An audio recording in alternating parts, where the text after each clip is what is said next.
Nobody likes onions. The show everyone loves to hate.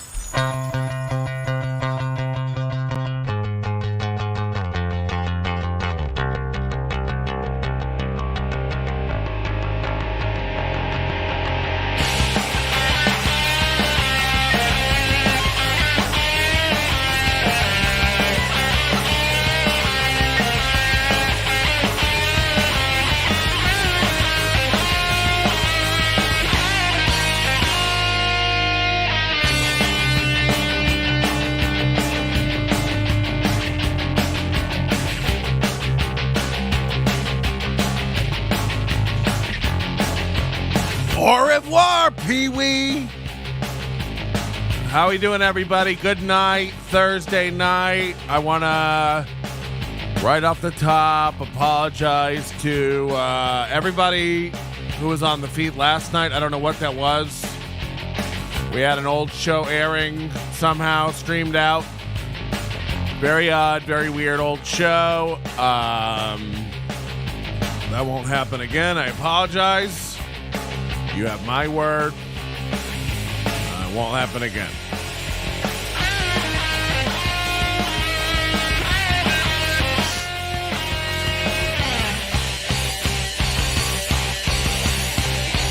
Dial your television set. Some of them have to be to channel 3. Some of them have to be to channel 4 to get the Nintendo to work.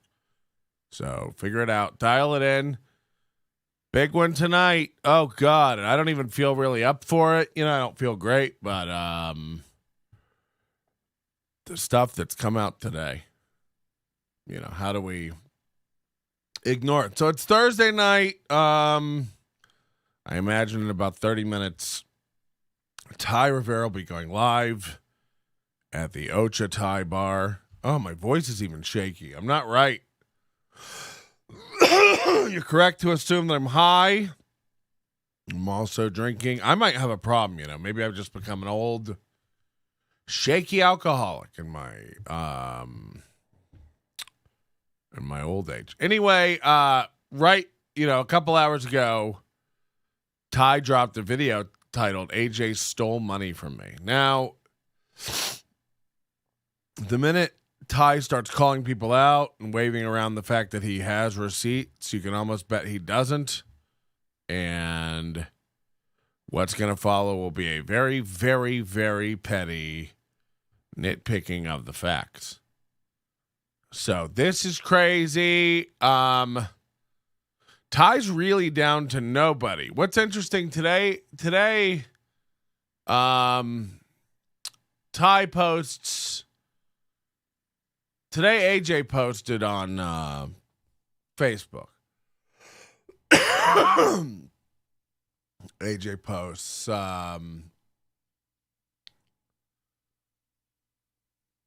Question for show producers. How much should I pay someone for hosting a show every week, coming up with a theme, as well as making a flyer every week, designing a business card, and handling the sound? First of all, Thai dojo open mic at a shitty, midnight Thursday night show. Open mic. They made business cards. What was the name of this company? It's just like dojo. Miyagi-Do comment. I mean, what? Business cards. And then, of course, everybody's chiming in with real replies. Now, Ty couldn't let that go. So over on his page, he's like, so apparently AJ's broke ass. So sorry, I got to do Ty's voice. So apparently AJ's broke ass just posted this. Luckily, I just uploaded to YouTube with full receipts. Let's discuss what his part really was and what his investment was. Also, nobody could ever mistake themselves for doing more than they're doing. coming up with the theme of the show that my personality propels isn't really coming up with a theme. Anyway, link in the comments. This guy has no idea how social media works. He's got hashtags. This is crazy. So now he's calling people broke. Here's what we know about Thai. We've seen him do like 3 open mics. Remember, he took over Chonkla's open mic. That was a big flop.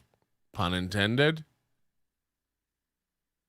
He tried to do this Thunderbird residency where he allegedly stole $1,200.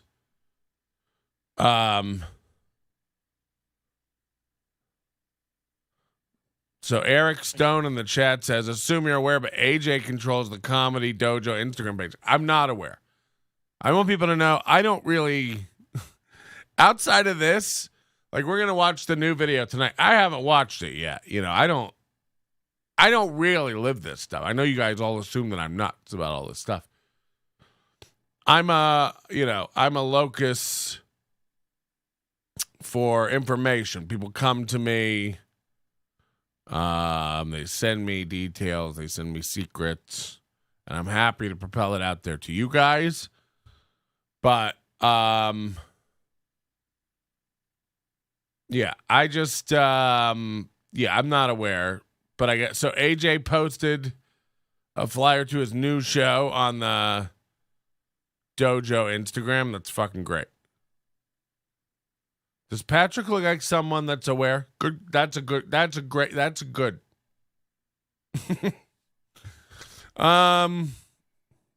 I don't leave this room. Truth be told, I don't fit out anymore. Hey, please like the page. Hit the notification bell. Subscribe to the, what do they call this? A channel over on the tube. I don't know. It helps with algorithms. I don't really know how it all works. Ty wrote a post about he's been bragging about his socials. What I wanted to show you on this Ty post real quick, the whole point of coming over here.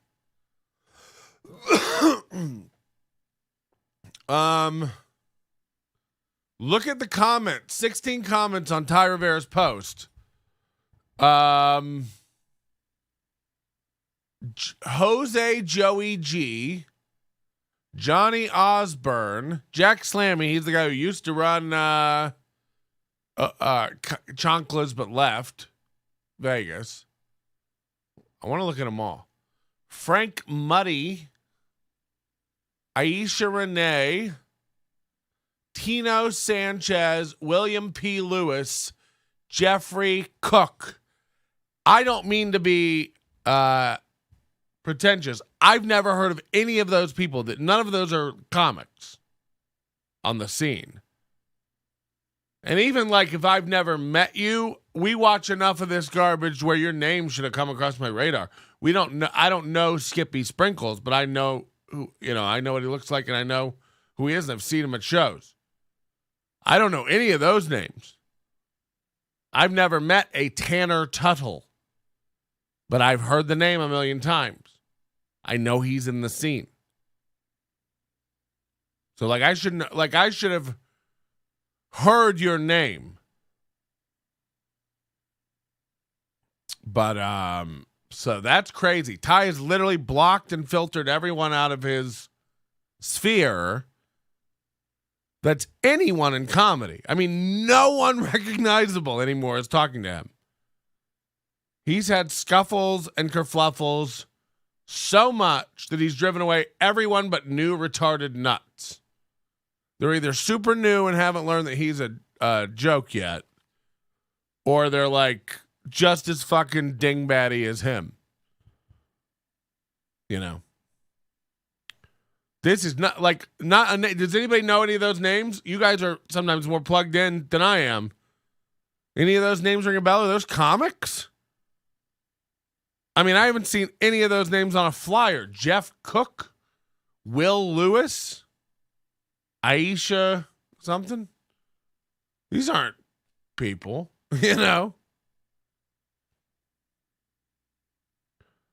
Patrick is the Ben Shapiro of Vegas. Is my Yamacon?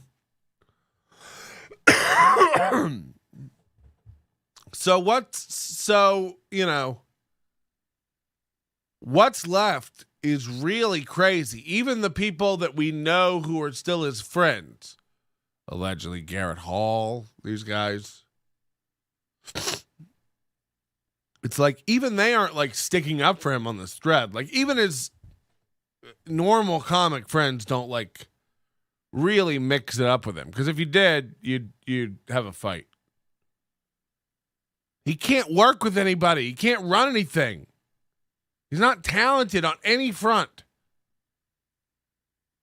These people are Ty's cousins. Yeah. I mean, it is crazy. It is crazy. We're dealing with a true sociopath. I think it's time for Patrick and Ty to team up and make the Naked Boys pilot script a reality. Oh, yeah, it was the Naked Boys. Wasn't that his podcast?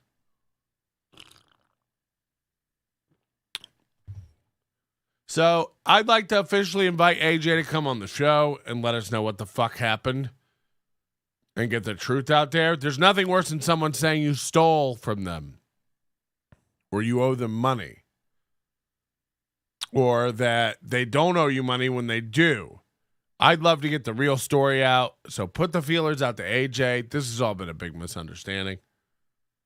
We'd like to get AJ on and explain what the fuck happened, because there's two sides to every story, and we're going to hear Ty's tonight because he loves to edit together videos.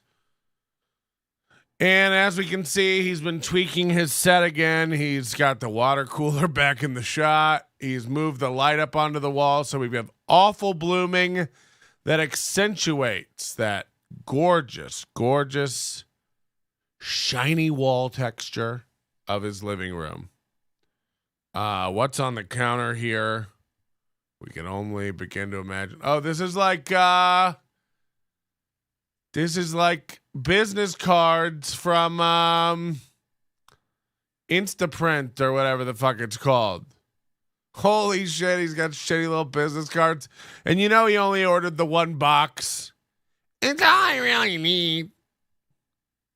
They're pretty much for clout anyway. Imagine business cards in 2022. No one needs your business card. No one. We're not doing paper information anymore. Vistaprint. That's exactly what it is. That's exactly what the box looks like. We used to get those back in 2007. Has he gone full Joker face? I've only watched the show. I haven't been watching. Yeah, look what he's done to his face in HD. Get the full wrath. The fact that he moved that light up and puts it back, it's like he's dumb. Are you fucking with us, you shiny walled fuck? Yeah, he can't stop marking up his face.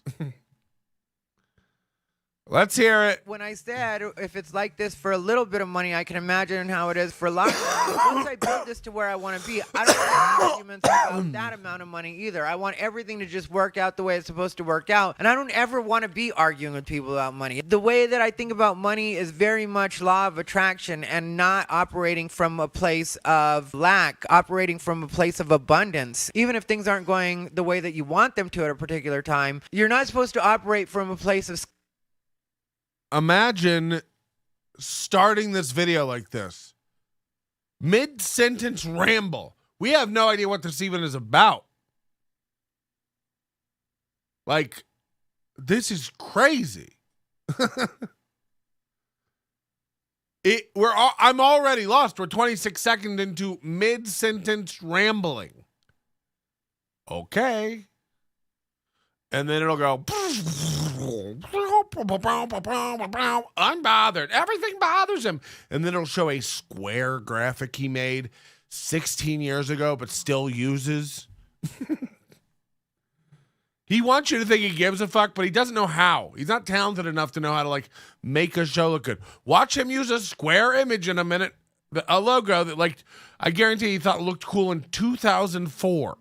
It looks awful. Here we go. Scarcity. So that's not the way I even think about things. And I do notice, or did notice when we were hanging out, that in a lot of cases, that's more where his mindset was. It's like let me make sure I get everything right now. And it's like, that's not the way. I've already seen you do this to Casper, though. You make people who are like your subordinates, quote unquote, panic. Everybody scrambles around to not fuck up and do it. I've seen like somebody who's doing something on your laptop in a way you didn't approve of. A way you wouldn't have done it, and you lost your fucking mind screaming at him. Like, so you make everybody like that. And Big Fan makes a great point. What happened to the ice cream shop job? I'm gonna be scooping ice cream for a while. Like, what? Oh God, that was a great one. Love that he has a theory about money. He's like an old drag queen gasping for the last bit of some dignity. Ty records from a slow spinning platform. Yeah, it's actually the same way that Tom Petty video was filmed. Did he get those business cards because AJ pulled out? His eye tattoo says it's 10-6. Oh God.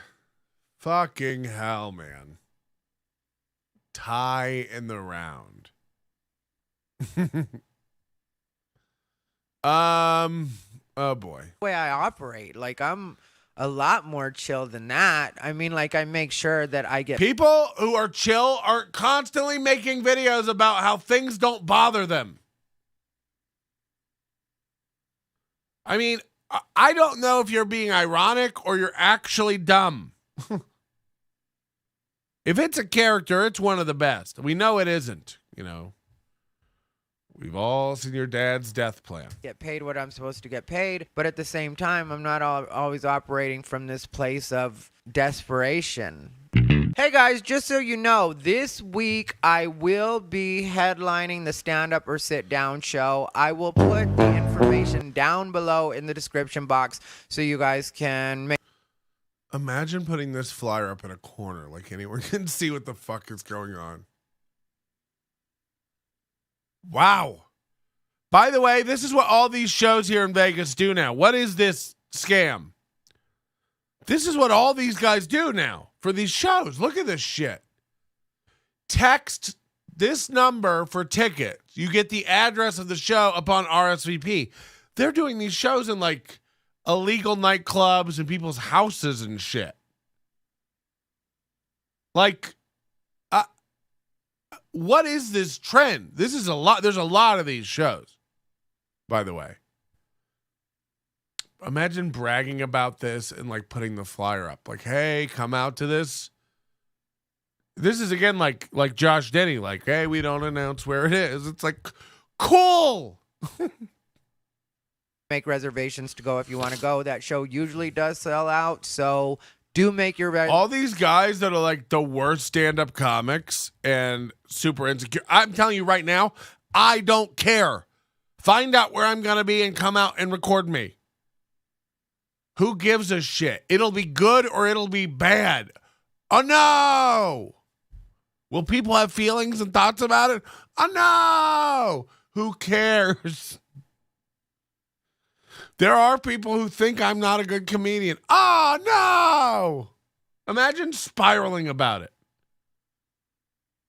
No one's going to hurt you. Give out the address to a show. What's going on? Reservations. Popular show. I like doing it. Stand Up or Sit Down here in Las Vegas on Friday.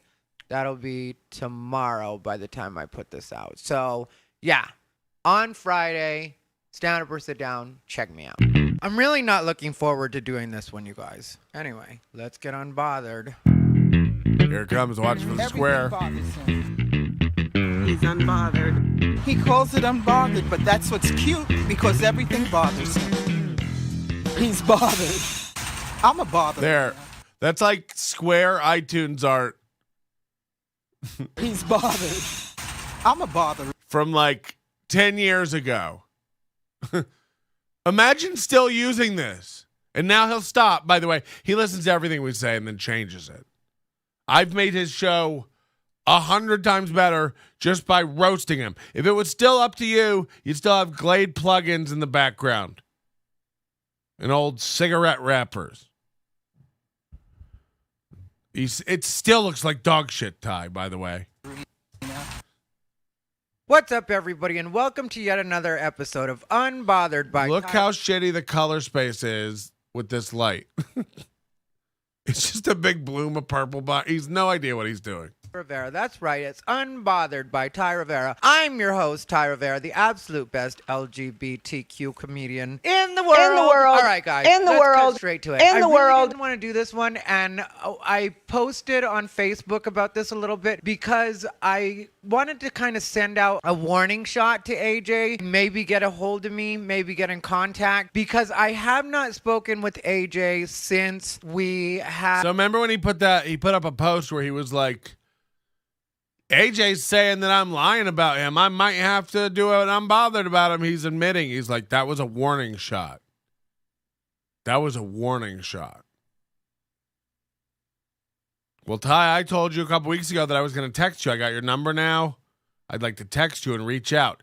If I don't hear from you by August 1st, I will be reaching out and we're going to squash this thing. I'll take that as a sign from you that you want peace and you want to work on this together.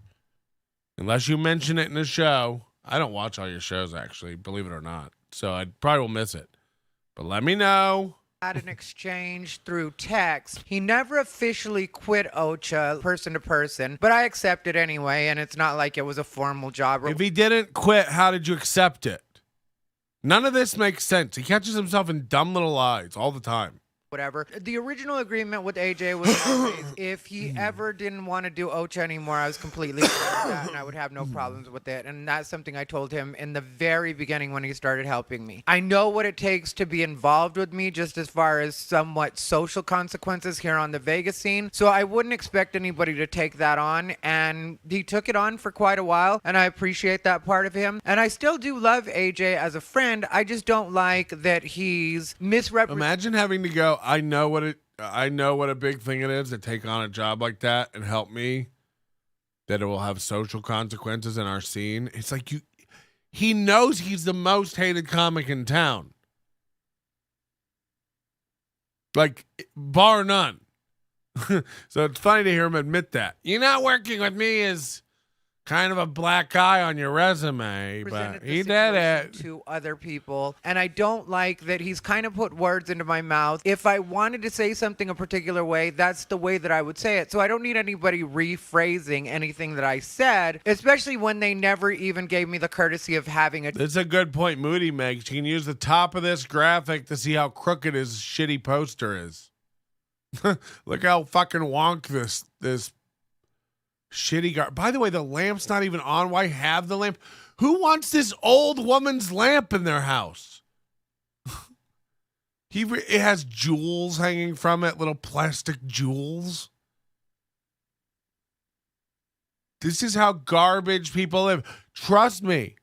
This is the same furniture I had growing up in Florida in the 80s. We were poor as fuck. I'd blow my brains out if I still owned a lamp like that.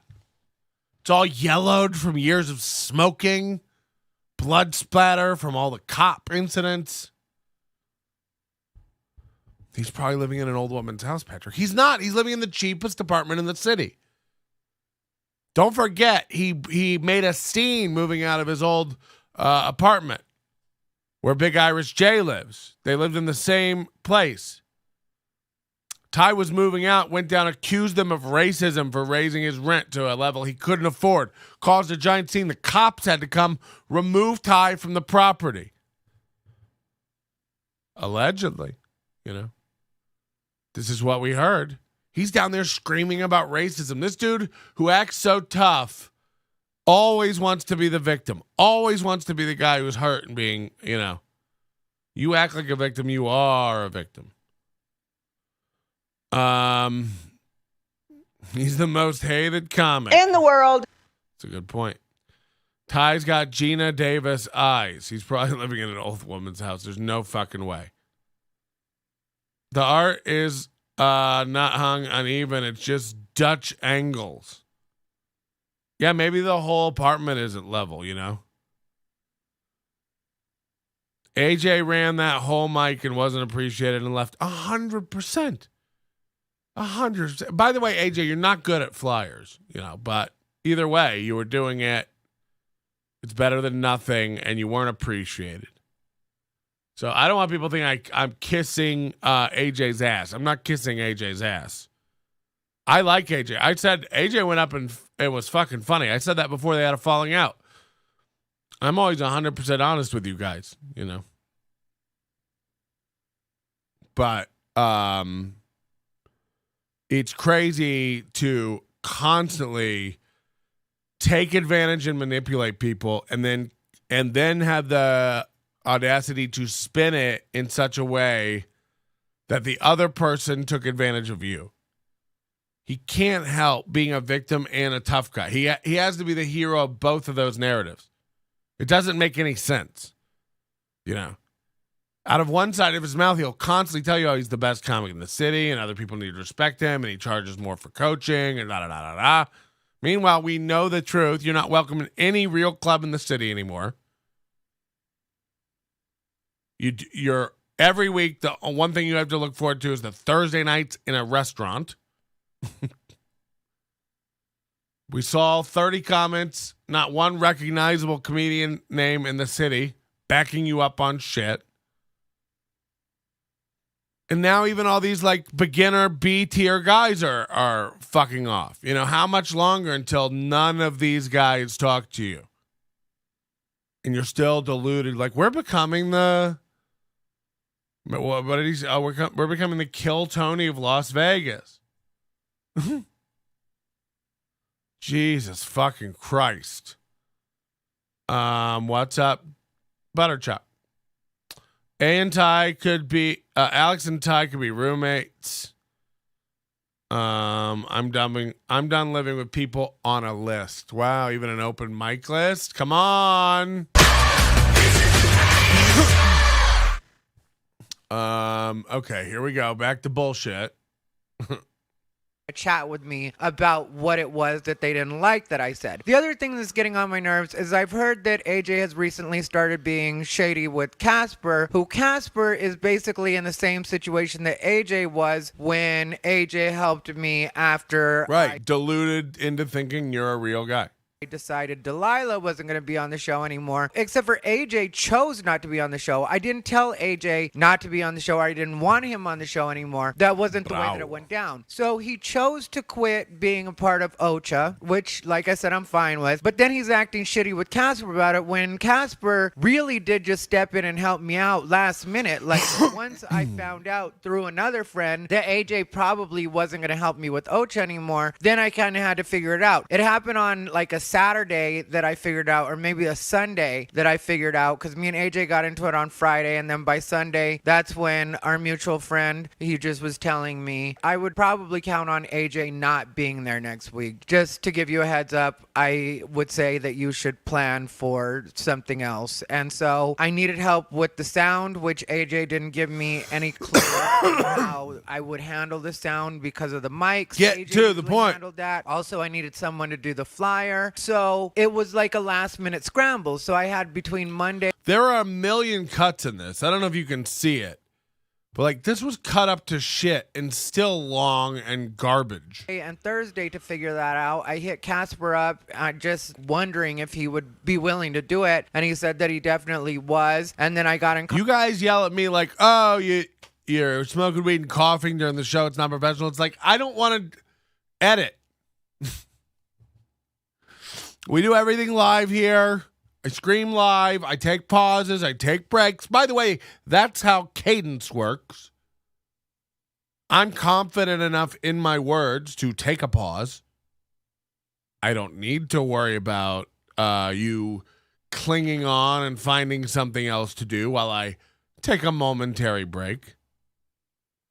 But the cut, I mean, It's cut to shit. These take him hours. Guaranteed these take him hours and hours and hours. My Bitcoin miner keeps restarting.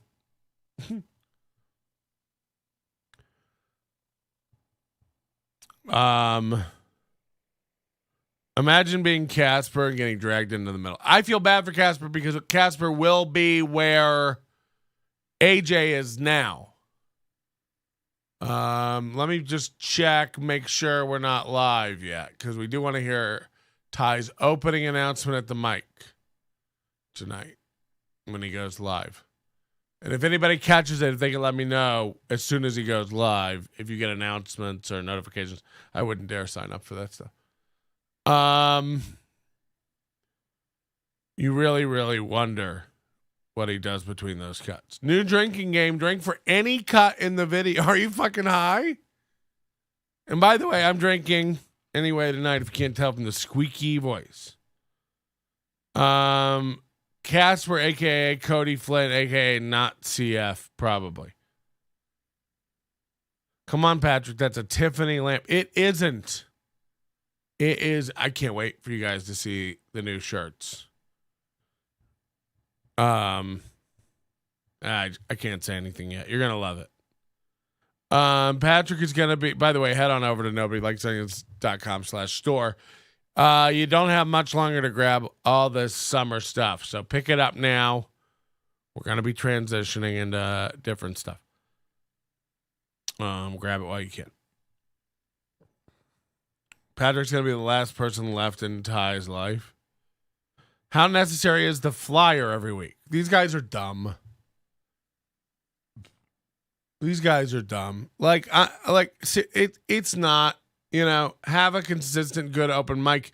Again, these guys all think you need a theme. We're having casual Hawaiian shirt night. It's like, can I just come do material I've written and have an audience pay attention without you trying to organize some gladiator arena-like spectacle every week? What if we didn't have everybody try to top each other by lighting their shimmering bodies on fire and running around shirtless? What if it didn't have to be Siegfried and Roy every week? What if we could turn down the Cirque du Soleil and do a joke, hey? Patting each other on the back for the craft. No, we need a bit. Everybody come try to do a joke about eggs. It's like, what the fuck is going on? People want fitted hats. I've heard you. We'll have fitted hats the next iteration. Logo and Rick's. How about that? We'll bring back Rick's hats for a limited time. People love the Rick's hat. That's my favorite hat to wear out because it's so, people leave you alone about it. That's what I'll say about the Rick's hat. They're not going to question it. And if they do, you tell them, don't worry about it. It's a secret restaurant you're not invited to. Contact with a guy on Facebook that said that he can do flyers, and so I had him do the flyer for me. I paid for the flyer, and here's what went down and why I don't appreciate the way that AJ has handled this. I do, believe it or not, even though some people have a different idea of me, I try to be a good friend. I try to be a good person. So the reason that I even think about things the way that I do or can put this together like this is because once somebody makes it seem like I did He's something... the only one who phrases things like that. So let me just try to explain to you how I think about things. It's like most people just do that. They don't constantly tell you how their brain works. It's a weird, again, he's constantly discovering life lessons we all learned in our tweens. Where he'll be like, what I've realized is there's not really a point in arguing with people when they have a notion that you're not going to change. It's like, no duh. But he puts it out there like he's the first one to discover this. This is the same type of fucking attitude. It's like he talks like Like he's discovering things for the first time. It's very weird. wrong, I'll really start trying to scan my memory and be like, okay, where did I go wrong? What did I do? So when somebody tells me that I'm a liar, I'll think back and I'll go, am I a liar? It's like, yeah, that's how brains work. He's so weird and dumb. That was maybe not the best. And what I did in this situation with AJ, the part that I'll take full responsibility for, was I was starting to get a little annoyed with certain things, and I hadn't told him from the beginning, and I had started to build up a little bit of resentment about that, and I thought that would subside, and it would subside. It would go on and off where I'd feel This cool, is and hurtful. sometimes I'd be I'm like, nowhere I'm really near not balding. liking the way that part's being handled. I'm nowhere near a balding man. Okay? I'm not one of those guys who wears hats to like I hate, like, I usually don't have a haircut. I had to go to LA last minute and film something. I don't try to, brag about stuff. I had to film a thing, so I had to look nice. But it's usually pure laziness that I do the hats. Know that. I usually I'm very unkempt, and I don't feel like, what am I going to, like, brush my hair and try for you people? You internet, you don't deserve it, barely.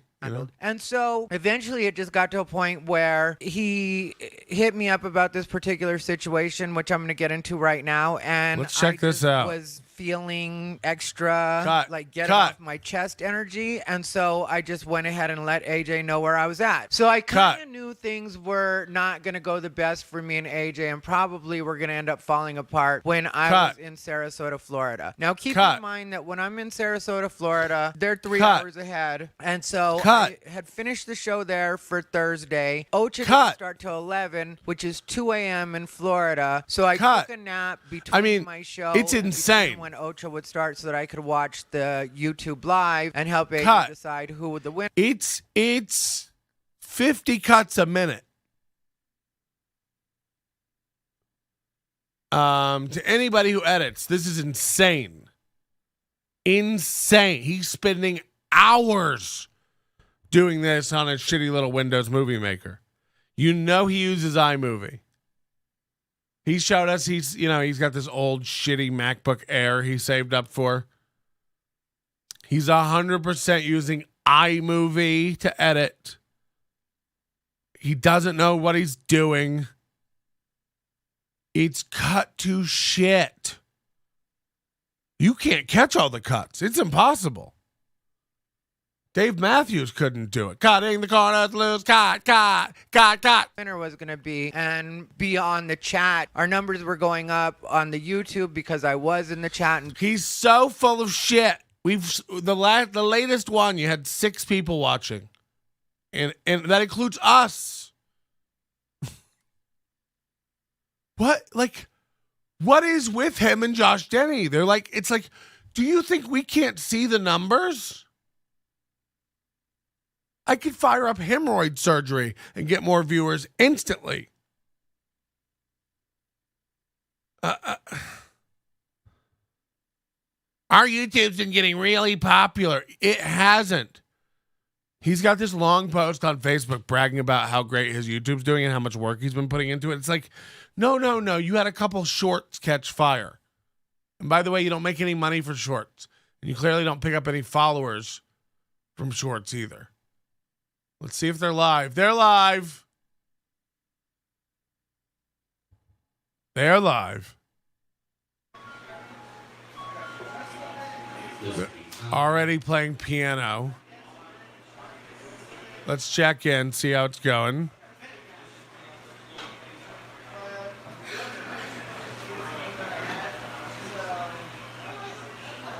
Off the fucking hook.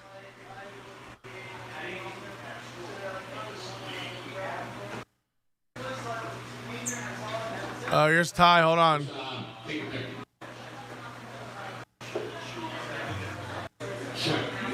Here's Ty.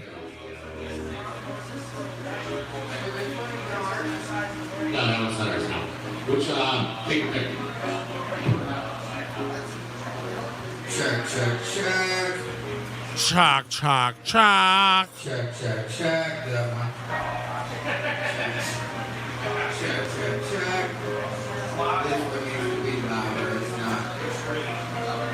Not even close. Hello? Yeah, that's check, check, check, check, check. This one's louder now. But that's Imagine this color changing light behind you. Like everything they do is like full on the wrong instinct, distracting, tacky garbage. Like we'll just have the Ocha sign rapidly changing colors at a disgruntling pace.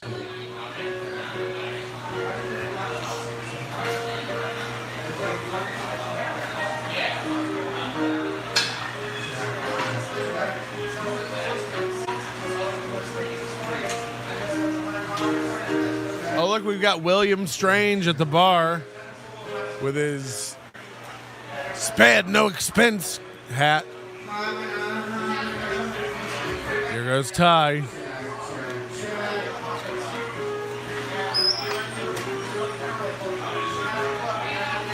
Hewlett is playing, no kidding, Old MacDonald went to town on the thing. Like, this is so dumb. He lives for this, too. This is what he had. Remember, he had business cards made up for it?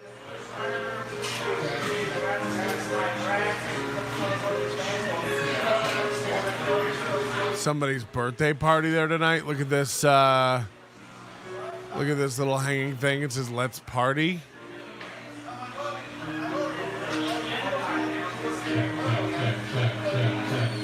Who decorated this? Thai Rivera?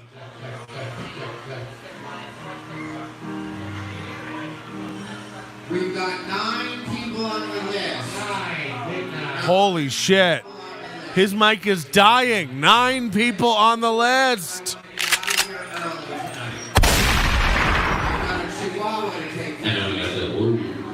That's loud. There we go. That's much better. Are they all working now? This one's working. Fine. There you go. So we're just going to turn that one down. Anthony Vickerson, everybody. Anthony Vickerson, everybody. It's like cheers. We say your name when you walk in. There we go. Alright. Everybody here is old enough to remember Cheers. Maybe not Wilhelmina Strange. Check. You've never seen it?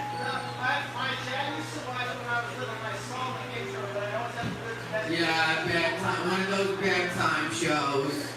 For me, that was MASH. William Strange's neck. All right, now I know I gotta go to sleep. Imagine what his hat smells like. A fat guy wearing that fucking hat around all summer in Vegas. I still haven't watched MASH. It's my Cheers. Cheers I've seen, MASH I have not. But I just remember it being, I remember the music. And when I'd be staying with my friends, 'cause, you know. Aren't you guys jealous? There's still time to get down here to the Ocha Open Mic. Remember, this show's quickly becoming the Kill Tony of Las Vegas. There's still a couple seats open next to Scrimpy Prinkles. We got Skippy there with his backpack at the front of the bar. Brady Bunch? What time did Brady Bunch used to come on? Only 9 people on the list. They used to do like 40, remember? So this is getting... Really? So, I'm still traumatized. Now Ty's just having like open Ask Me Anything with the audience. This is embarrassing. Okay, yeah, by the time I was growing up, Brady Bunch and Flintstones were both out. They're talking about Brady Bunch and Flintstones. And this is a great point by Eric in the chat. He says, wow, this show is out of control. Yeah, remember the whole thing is he built this show as like a wild, crazy show. And it's like, it's becoming just like a place where violence is acted out upon the mentally ill. You know, this isn't wild. This isn't crazy. This isn't out of control. This is embarrassing. This is cringe. This is a support group for the end times. Support group. Shut up. You know, super late for me when I was a kid was soap. I never watched soap. I still haven't watched soap, but yeah, I remember that being like literally an AMA with homeless drop-ins. Yeah, 100%. Glass of water. That was me. I was that kid. I need water. You better get your. Remember the kid who always wanted water? That was me. I needed water. Jesus fucking Christ. That would threaten you with child. Where's an active shooter when you need it, huh? They use these fucking creep ass expressions when I was a kid. Like, my sister would be like, he's playing with your stuff, Mom, and my mom. Meanwhile, David Hewlett just noodling on the key. This is so fucking bad. That was like her code for she was gonna spank me, but it sounded real child molester-ish. But my mom would never molest me. She knew I was gay. Shrimpy Scamples. Shrimp Scampy. Active shooter. They're all signed up. What is going on here?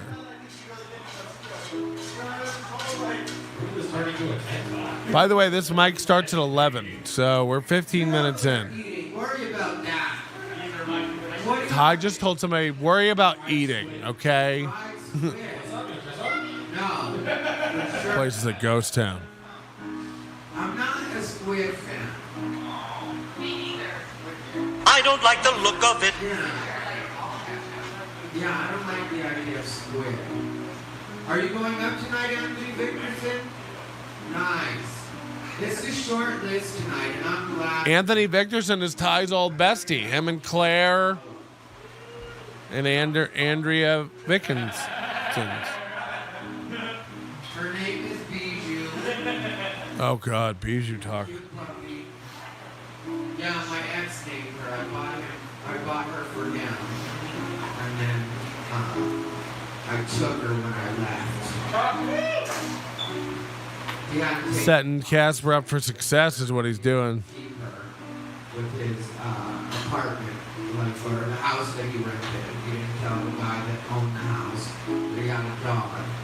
And I told him, tell the guy I'll give him $300. Yeah, Raider Nation. Non-refundable deposit if he'll let you have the dog here.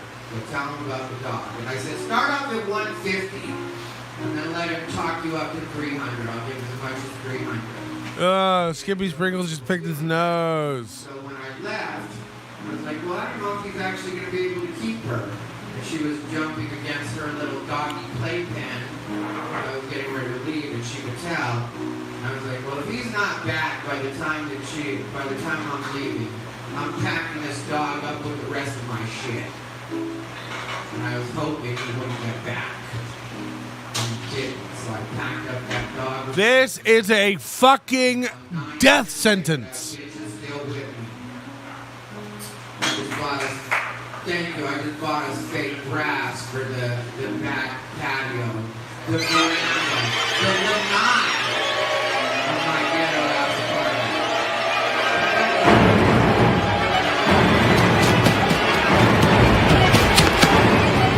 Get out.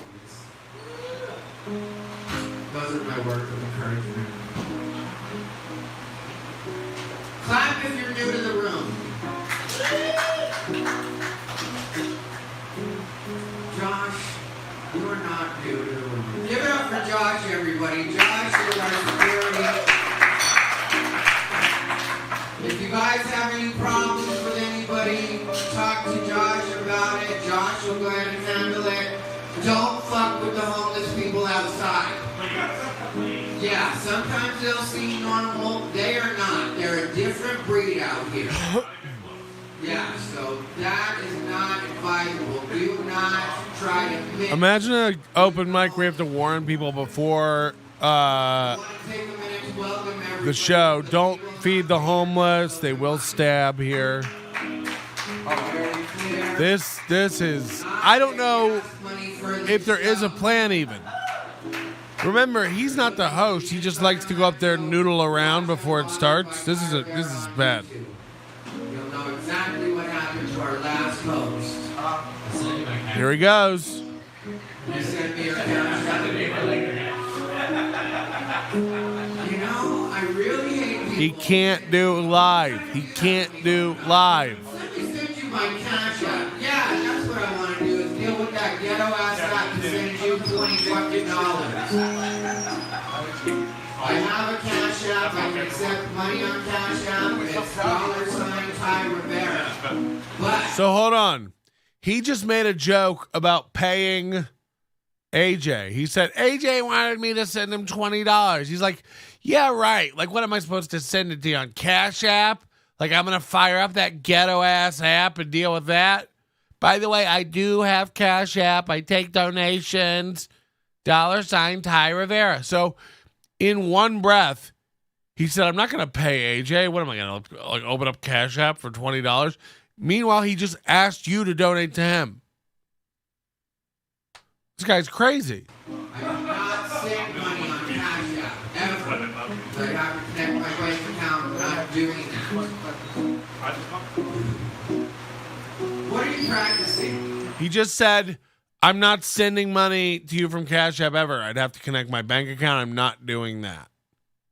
This is a sign of the poor, the unbanked, people with credit problems, people who are on bank blacklists. That's a thing. If you run bank accounts into the negative, you will not be able to open bank accounts in the country. He sounds like one of those guys. He's got like a green dot account, you know, prepaid, secured, and more credit card kind of guy. What is this thing where you're always asking people to send you money on Cash App, yet you won't send other people money on Cash App? What? It doesn't even make sense. All right, keep going, dummy. Back? Okay. Where is that? Anywhere you're comfortable. We have, what's You hear them like we were here to eat? Okay, well, anywhere you're comfortable. We do have a shitty, aggressive cringe show going on. Are you interested in? we give away $75.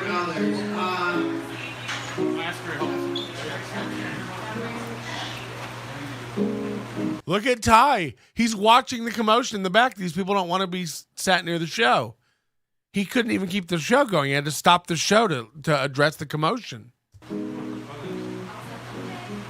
Are you guys looking for a place to sit? Holy shit. Please come up front and get on video. You guys can sit right there if you guys got it taken care of. Yeah, sit down, fellas. Take a load off. Give it up for audience members, you guys.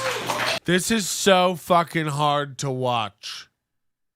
These guys don't even understand how much of a shit show they just signed up for.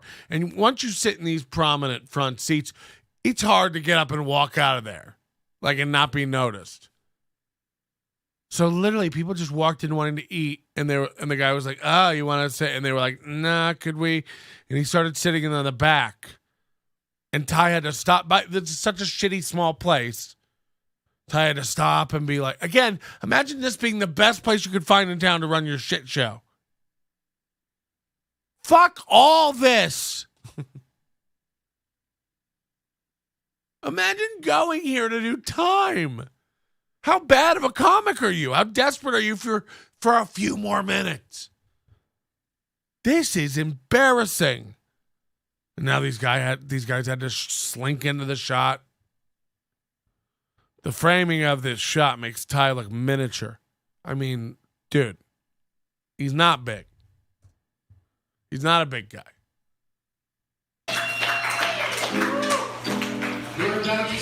So they were like, he's explaining to them, we're about to start a comedy show. These are the only two audience members here. He just goes, guys, we got audience members. And everybody went, woo. Now he's explaining, guys, we're about to do a comedy show. Let's rewind this and watch this whole interaction unfold again from when they walk in.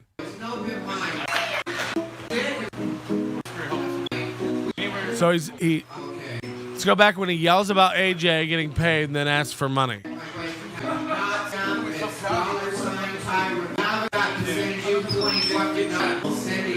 trying to do that with me sometimes. Let me send you my cash app. Yeah, that's what I want to do is deal with that ghetto ass app. send you $20. So he said, people actually pull that with me sometimes. They'll go, let me send you my Cash App. Like, that's what I want to do. Deal with that ghetto ass app to send you money. Immediately after, we just paused it. Immediately after, he begs you to send him money on Cash App. Listen to this. I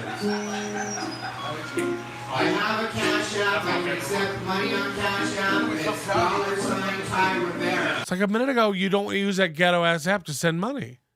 But you'll use it to receive money, you beggar. But I do not send money on Cash App. Now listen to this guy like, oh, you guys want to eat? Ever. I have to connect my wife's account. I'm not doing that. Here it goes. Watch him have to stop because he notices the scuffle. What are you practicing? Deck? Okay. Where is that? Dine in, take out. Dine in. Anywhere you're comfortable. Anywhere you're comfortable. We have, what's it called tonight? We do play $75. So he just looks back and sees the guys.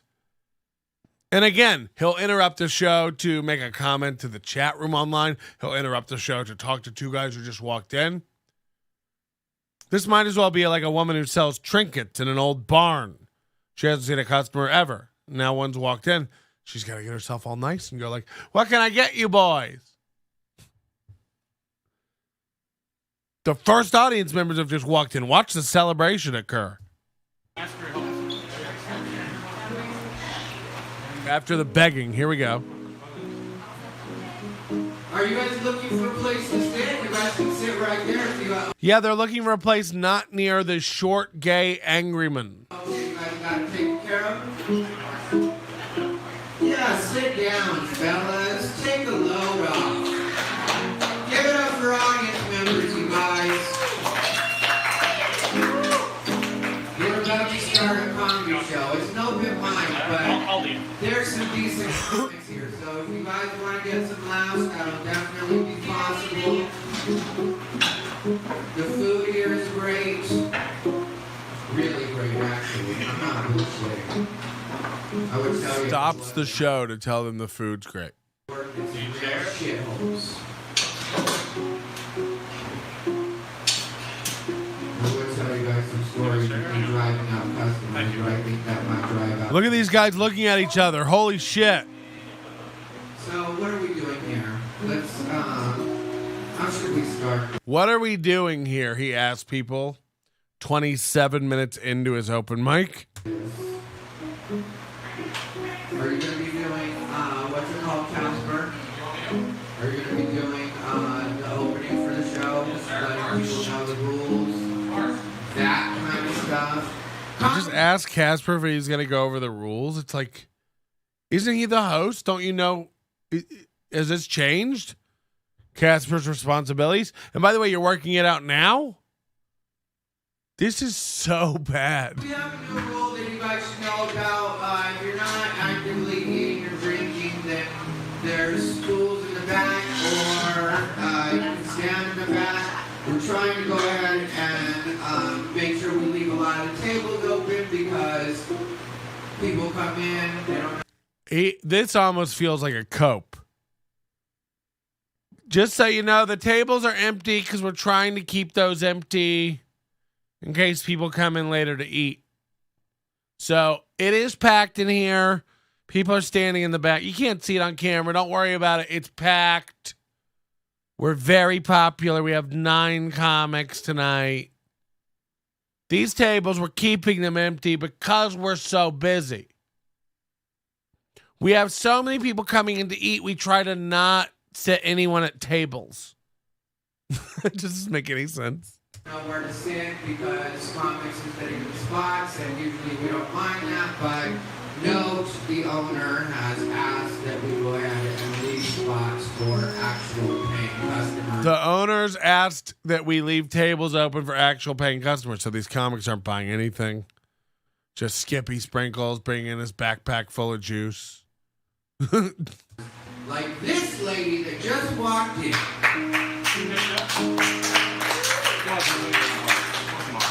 See, Miss, Yes, you already got a round of applause. All you did was walk in the door. Oh, God. Imagine being a woman walking in and just getting that. I hate you. Oh, Moody's about to school me. Fuck. Patrick, you don't understand comedy shows. Don't just have a host. They also have a pre-host who needs to whine on stage and bring down the mood so the host looks good in comparison. You're not a real comic. This is a good point. This is a good point. Fired. What, did you learn anything new this week? All right, you guys. We have a thing where he's supposed to learn That's Life by Frank Sinatra. The last rendition wasn't close. Not at all. Do I make you nervous?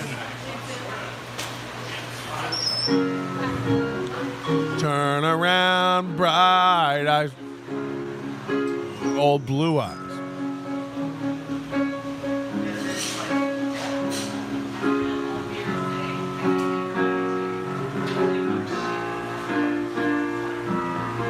This is going great.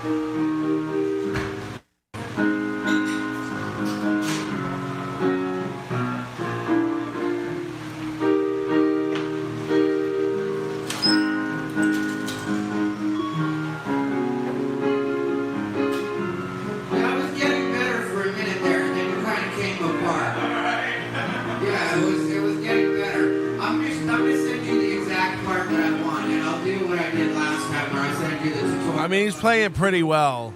Because, like, I think if you just get the beginning of it, that's really all we'll need. Because if you guys don't know, we're going to start. Ty thinks that the piano is supposed to play like the melody he knows to sing. Sit down, man. That table open right there. He doesn't understand piano accompaniment at all. Give it up for more audience members, you guys. Wow, we're up to 4. Yay! Yes, we're getting more and more. Yay! Which is what we need. Less comments, more audience. This spot has become entirely too lax. How do you do, fellow kids? Bugsy, you have some new shit you're going to be doing for us tonight? I don't trust Bugsy at all. Really dig the hum of the AC. I have to blast it to get the sound this good. It's cranked all the way. What did I say? Did I say I hated him? Oh, yeah. Well, once you merge... Yeah, do you think the owners have ever seen this live? Maybe we should call up there and try to talk to Ty at the restaurant. So, somebody, can you give me the number to the restaurant? Let's get a hold of Ty. You fucking will turn a 5-minute story into a 20-minute story, and I hate it. Not listen for that long. Starting already, huh? All right, guys. Well, we're gonna go ahead and start this show. People on YouTube, please hit the Snapchat, hit the super chat. Send Wow. me some money. Send these comics some money. Just kidding. Send me money. I'm not. He asked for money 38 times. Everybody give it up for my co-host, the guy that'll be taking you through this show, Casper.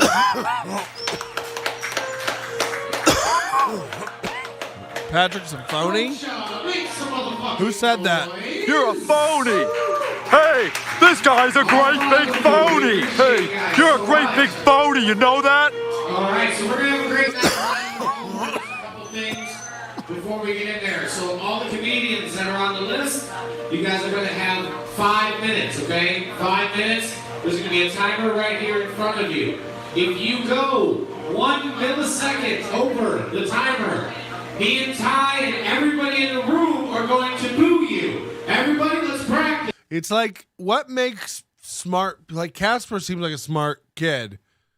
What makes smart people just go along with dumb, mean ideas? Like, yeah, now I run the show and we'll all booze ya. It's like, okay.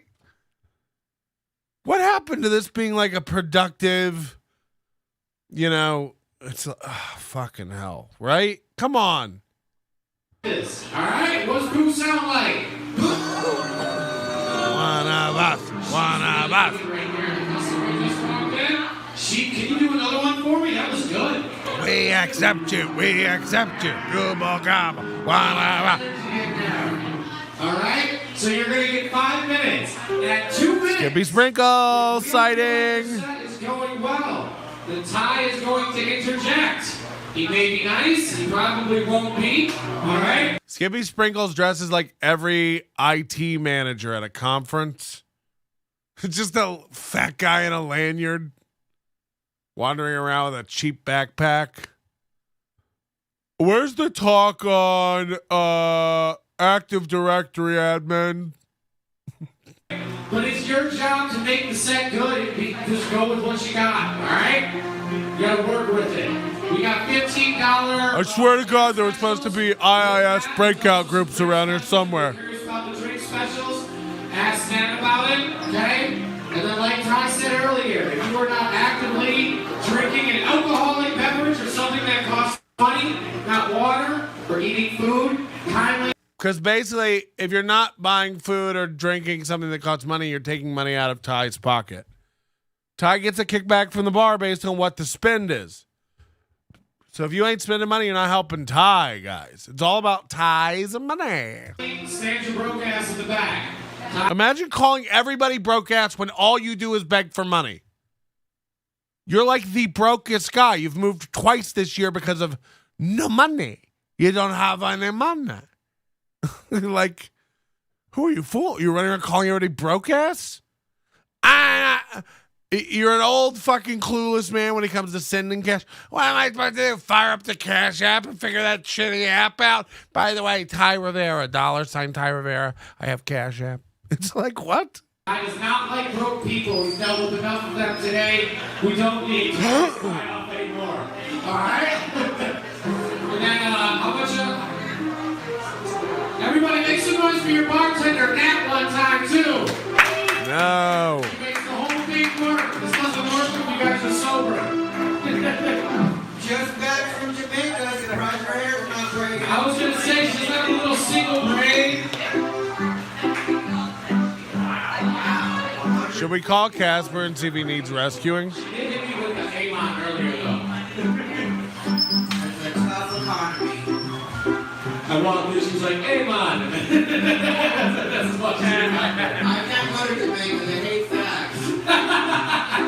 True, they do. They really, they're helping their homophobia. And then,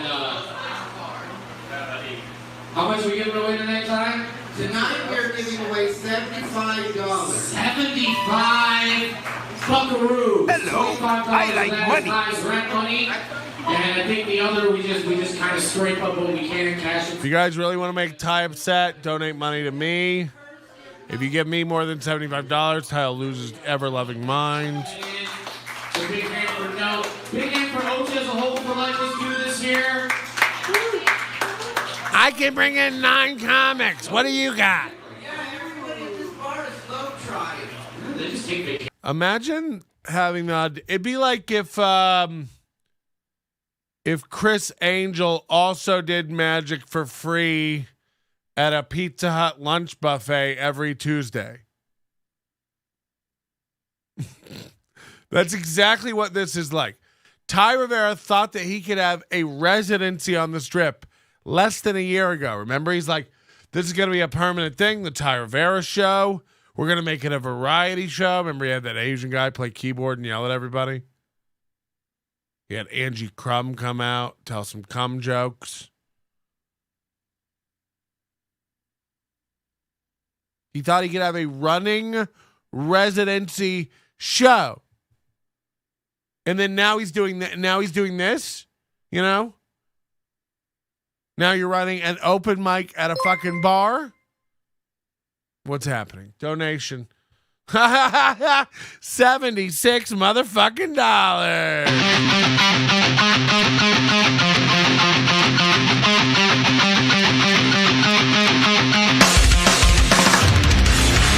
This is going to piss him off. He will not be happy about a $76 donation. I already won more than the first prize winner of this mic. That feels wrong. I hope Skippy's up first. I want to be in a good mood. Sword in the Scale. By the way, you know, my dream is to be on the Sword in the Scale podcast. I'd love to be a guest to talk about murders. I think Mike Boudet and I are becoming slow friends. You know, we're both cautious. We're dancing around it. We text each other once every 2 weeks. But, you know, we're opening up to it. I'm going to come visit him when I come to Texas next time. You're ever in Vegas, you're welcome to the swim spa in my mini mansion. Look, I know you're a very rich, successful man. You kept your Bitcoin. But, you know, I'd be honored. And I won't even try to drown you. I promise. We don't do that here anymore. Court ordered. More like Mike Boupé, am I right? Whoa. Big things. So we like to start the night off here with the feature. So the feature of the night here is always whoever had best set last week. So you know they're going to be extra funnier. You guys ready for the feature of the night? Make some noise. The feature is the person who had the best set last week, so you know it's going to be good.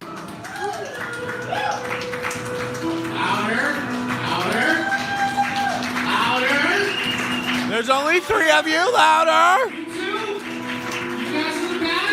Louder? There we go. So you can catch this guy at the roast battle at Wise Guys on Monday.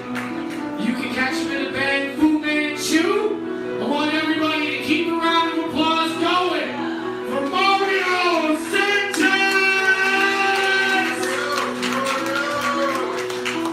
What?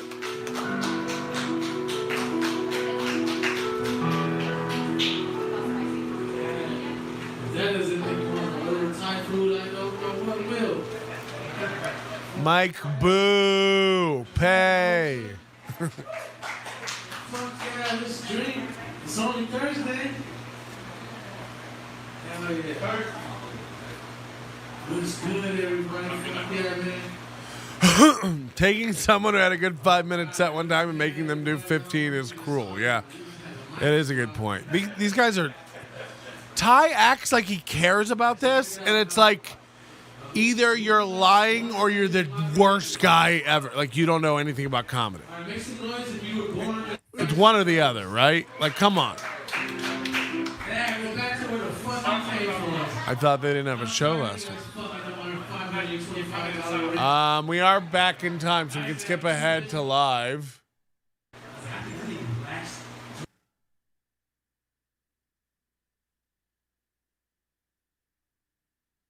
Let's go live. Oh, no. Are they off air again? Off arrogant?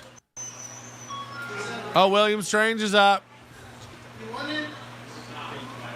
Because it's actually pretty interesting, because I always thought that, like, I wanted, like, mind prison.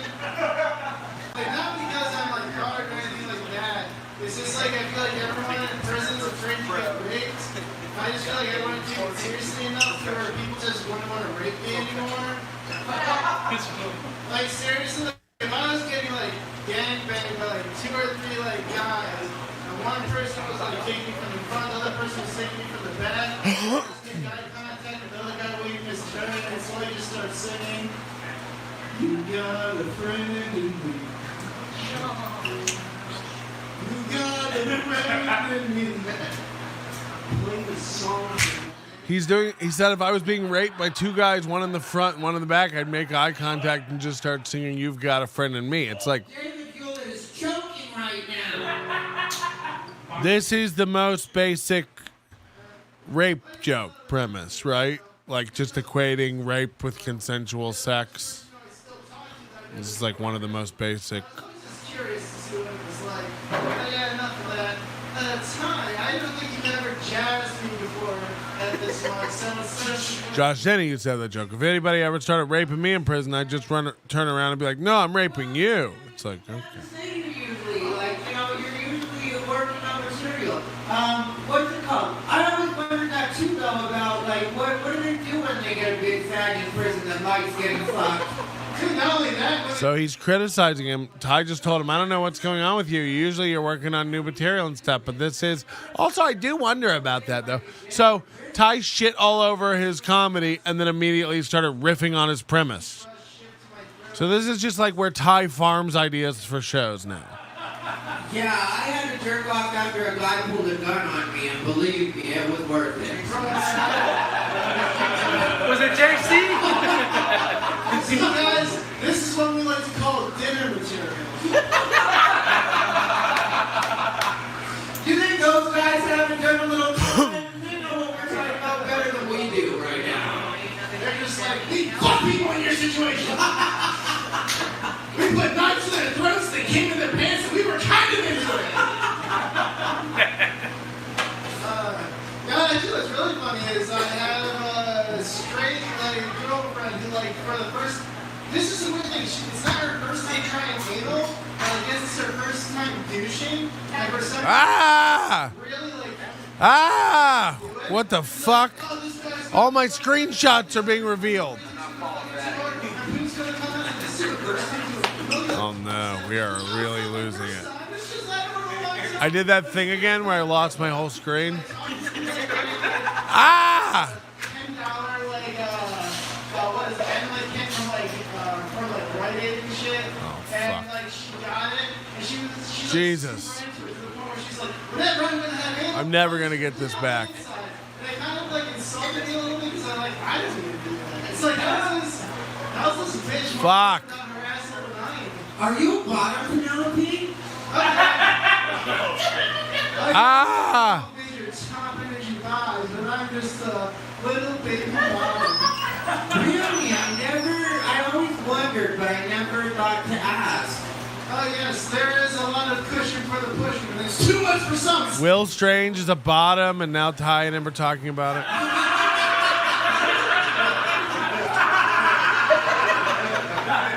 Penelope is too much woman for a lot of these men. I'm a proud independent woman. I don't know how to get my mouse. It's gone. I've lost all control of everything. Oh shit, I'm already down to my last minute. Well, what can I do before... I can't see the show. I can't. This is the whole screen. I mean, if you really want. And this mouse does nothing no matter what I do. It just goes back. So that's great. Just like... First of all, hot. Like, could you just say that one more time, slower and a little bit angrier? Thoughtful, bitch. God damn it. Anyway, here we go. Just shuffling off stage.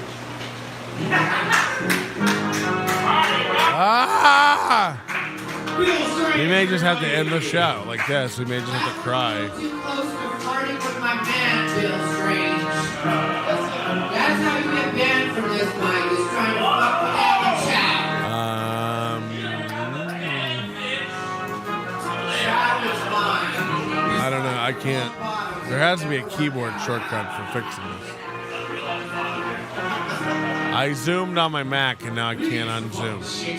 Because the mouse is shared with like 2 other PCs and I can't tell which PC the mouse is on. You're supposed to have like a bunch of female friends. This is where a bunch of dudes that want to fuck you. That's old school things. That's old school. Yeah, we don't try to hang out with women like that. Something you said when we were talking, when I asked you about spicy dick, that you said that I didn't really like comprehend until I was sitting there. What the fuck is a peanut butter condom? People are getting Fuck. Is there jelly and stuff involved as well? Because you can't have peanut butter without jelly. This jelly. I'm getting a little jelly about Alan, I'll tell you that. Try unplugging it. Fuck you. He's coming straight out of Boston. I love his accent. He's a wicked good comedian. Everybody, not you. You're good. I don't even know where the fuck you're from. You look like you're from a pirate ship. Don't go down. I see it. Big Ocha round of applause for Evan Conley!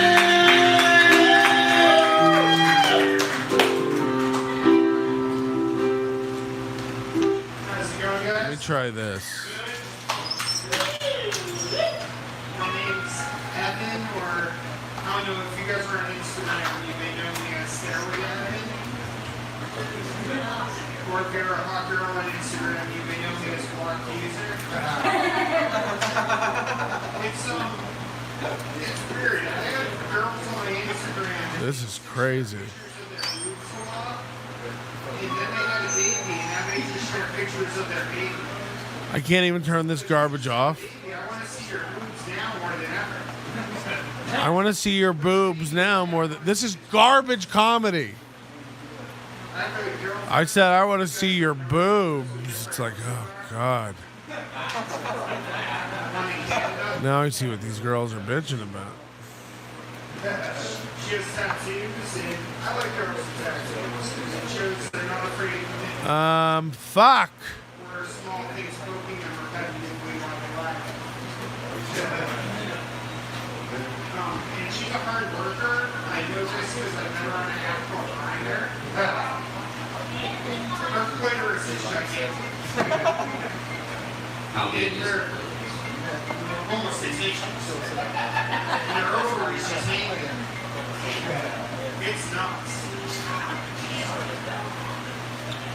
Whoa, okay, hold on. So easy, everybody. We got it. Fixed it. Back in high school, me and my friends used to make fun of all the other kids for riding the long bus. I have a podcast. I don't know if you guys listen to the podcast. It's called Dyslexic Yes. And it's just an hour of me struggling to read. Sometimes I have guests on it. And then we both struggle to read. I'm writing. Oh, fuck. Sorry, guys. This is really embarrassing stuff. And I gotta tell you guys, I've never been hurt. I'm drug free, which means I would never, ever, ever pay for drugs. I only do it with this. Some nights I like to take a nice book on philosophy. This is awful. This is the worst day. And I sit by my fireplace and I read between the lines. I like to read.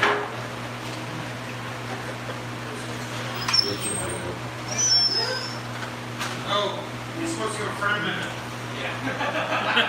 Treat it like a penis. I was treating it like a whole throughout here. I know Mario, when he was featuring, he pointed out that I'm bald, but his girlfriend likes it. Oh, my Lord. She checks her makeup on the reflection while I'm eating her out.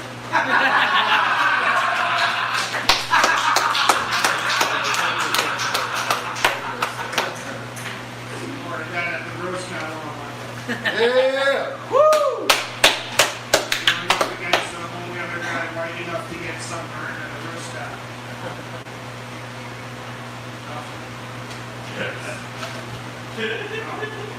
I'm originally from Boston, and a lot of people ask me why I left Boston and moved to Las Vegas. And the answer is simple. I owe people money. So if a bunch of people sounding like they're from Boston come in here, start asking about Stairway to Heaven. Yeah, you can hear the door and the bartender scratching his zits more than you can hear the comic. Sorry, guys, I'm trying to fix something here. And I also deal drugs on the strip. A lot of you guys look familiar. See a couple of you guys around. Well, we bring back the canister. All right, well, thank you, sir. Appreciate it. Everybody, give it up for Evan Conley! Could you imagine like a bunch of Boston cats just walking in here like, hey, where's Stairway to Heaven? Oh, you ever see that movie, The Town, Evan? Yes. You have that tattooed on you? That's a stupid fucking tattoo. What is this, Are man? you guys ready for our next comedian? He is probably the third sexiest straight male here today. Got you. I'm one, you're two, we got three. We'll see on the Underworld show, Tanner. He goes by many names. He goes by Tropical Cowboy. But tonight, he's known as Tanner Hoops.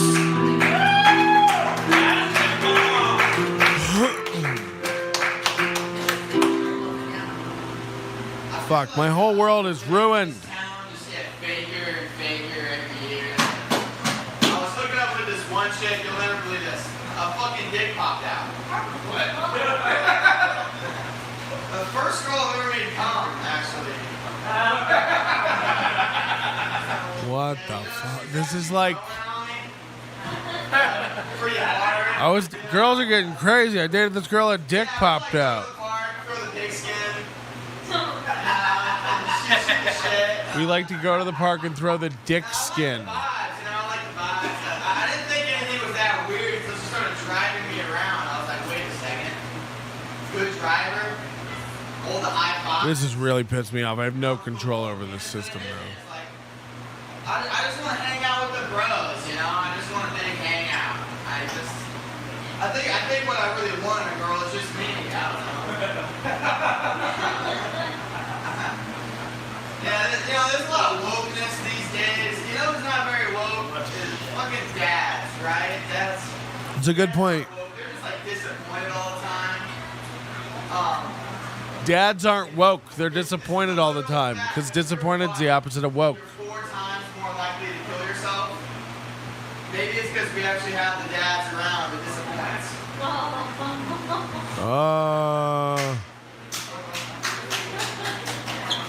Okay, I don't know this guy, but he's not great. This Tanner Tuttle.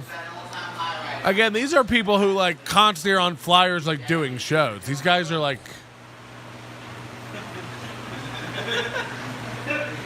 I mean, this is open mic level shit. I'm supposed to tell my dad what a cis demi pansexual is. I told us. Introduced to it, let's see. This is literally dads don't get gay. Great bet. Pansexual is gender blind, right? They don't see gender. And it's hard for me to be gender blind when I'm looking right down and thinking balls, you know?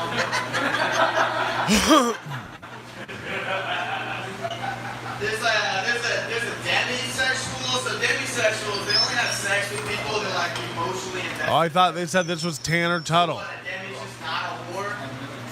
Like, we had to come up with a whole new sexual identity to describe a decent person. They introduced this guy as Tanner Tuttle, did it not? We got another hottie on the stage, you guys. Don't kid yourself. Some of these comics I would actually fuck.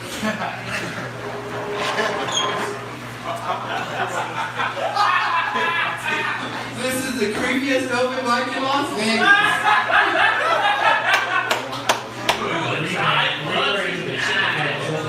Let me get back to the eye candy over here. Sorry, sir. I have the stage time. I should the ass up. Are we getting we don't know, baby. We don't know. You shut my gay ass up. I'll plug it up.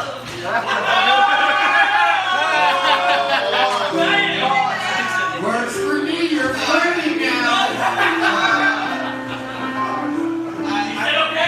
I think I've heard more gay material tonight than like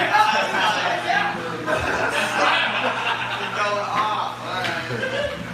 You know, cis, I kind of have like a gripe with that word cis. Like when you identify with like the gender you're born with. And, like, I have a gripe with the word cis. You know, cis sounds fucking gay. Like go to the hood and call all those guys sisses and see how far that gets you. You know, I'm sick and tired of bitches telling me about astrology. Horoscopes. Girls are like, ooh, we're not compatible. You're a Sagittarius. It's like, lady, when was the last time you seen the fucking stars? Tanner Hoops. Okay, I was gonna say everybody seems to like this Tanner Tuttle guy, and if this is him, it's bad. Like I felt bad because I see Tanner Tuttle, people seem to like him, and then when you know, they say never meet your hero. I'm like, I'm an Aquarius, you're a Sagittarius, that would work out. No, I'm talking to Aquarius right now, and I know that this is already. This is the saddest tableau one has ever seen. Yeah, I met this Aquarius the other night downtown. She's a babe. She's a babe. I walked right up to her. This is my icebreaker. Skippy Sprinkle just walks around with full-on Beats by Dre on, ignoring the comedy. Antimatic brain.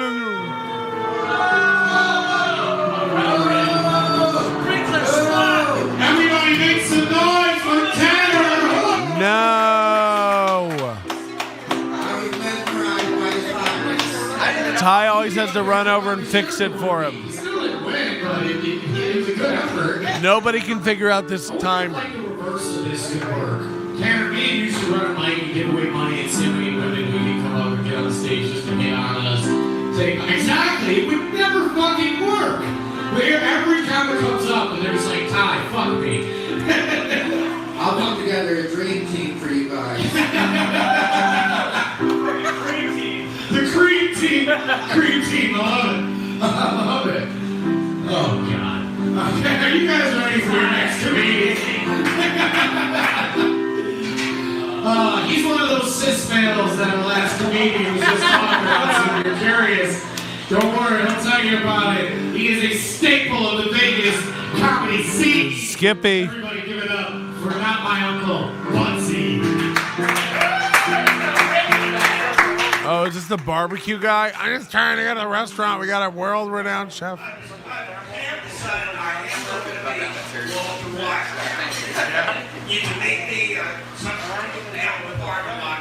This is like a Walter White costume winner. Is the mic even on? This is blasted. I can't hear it.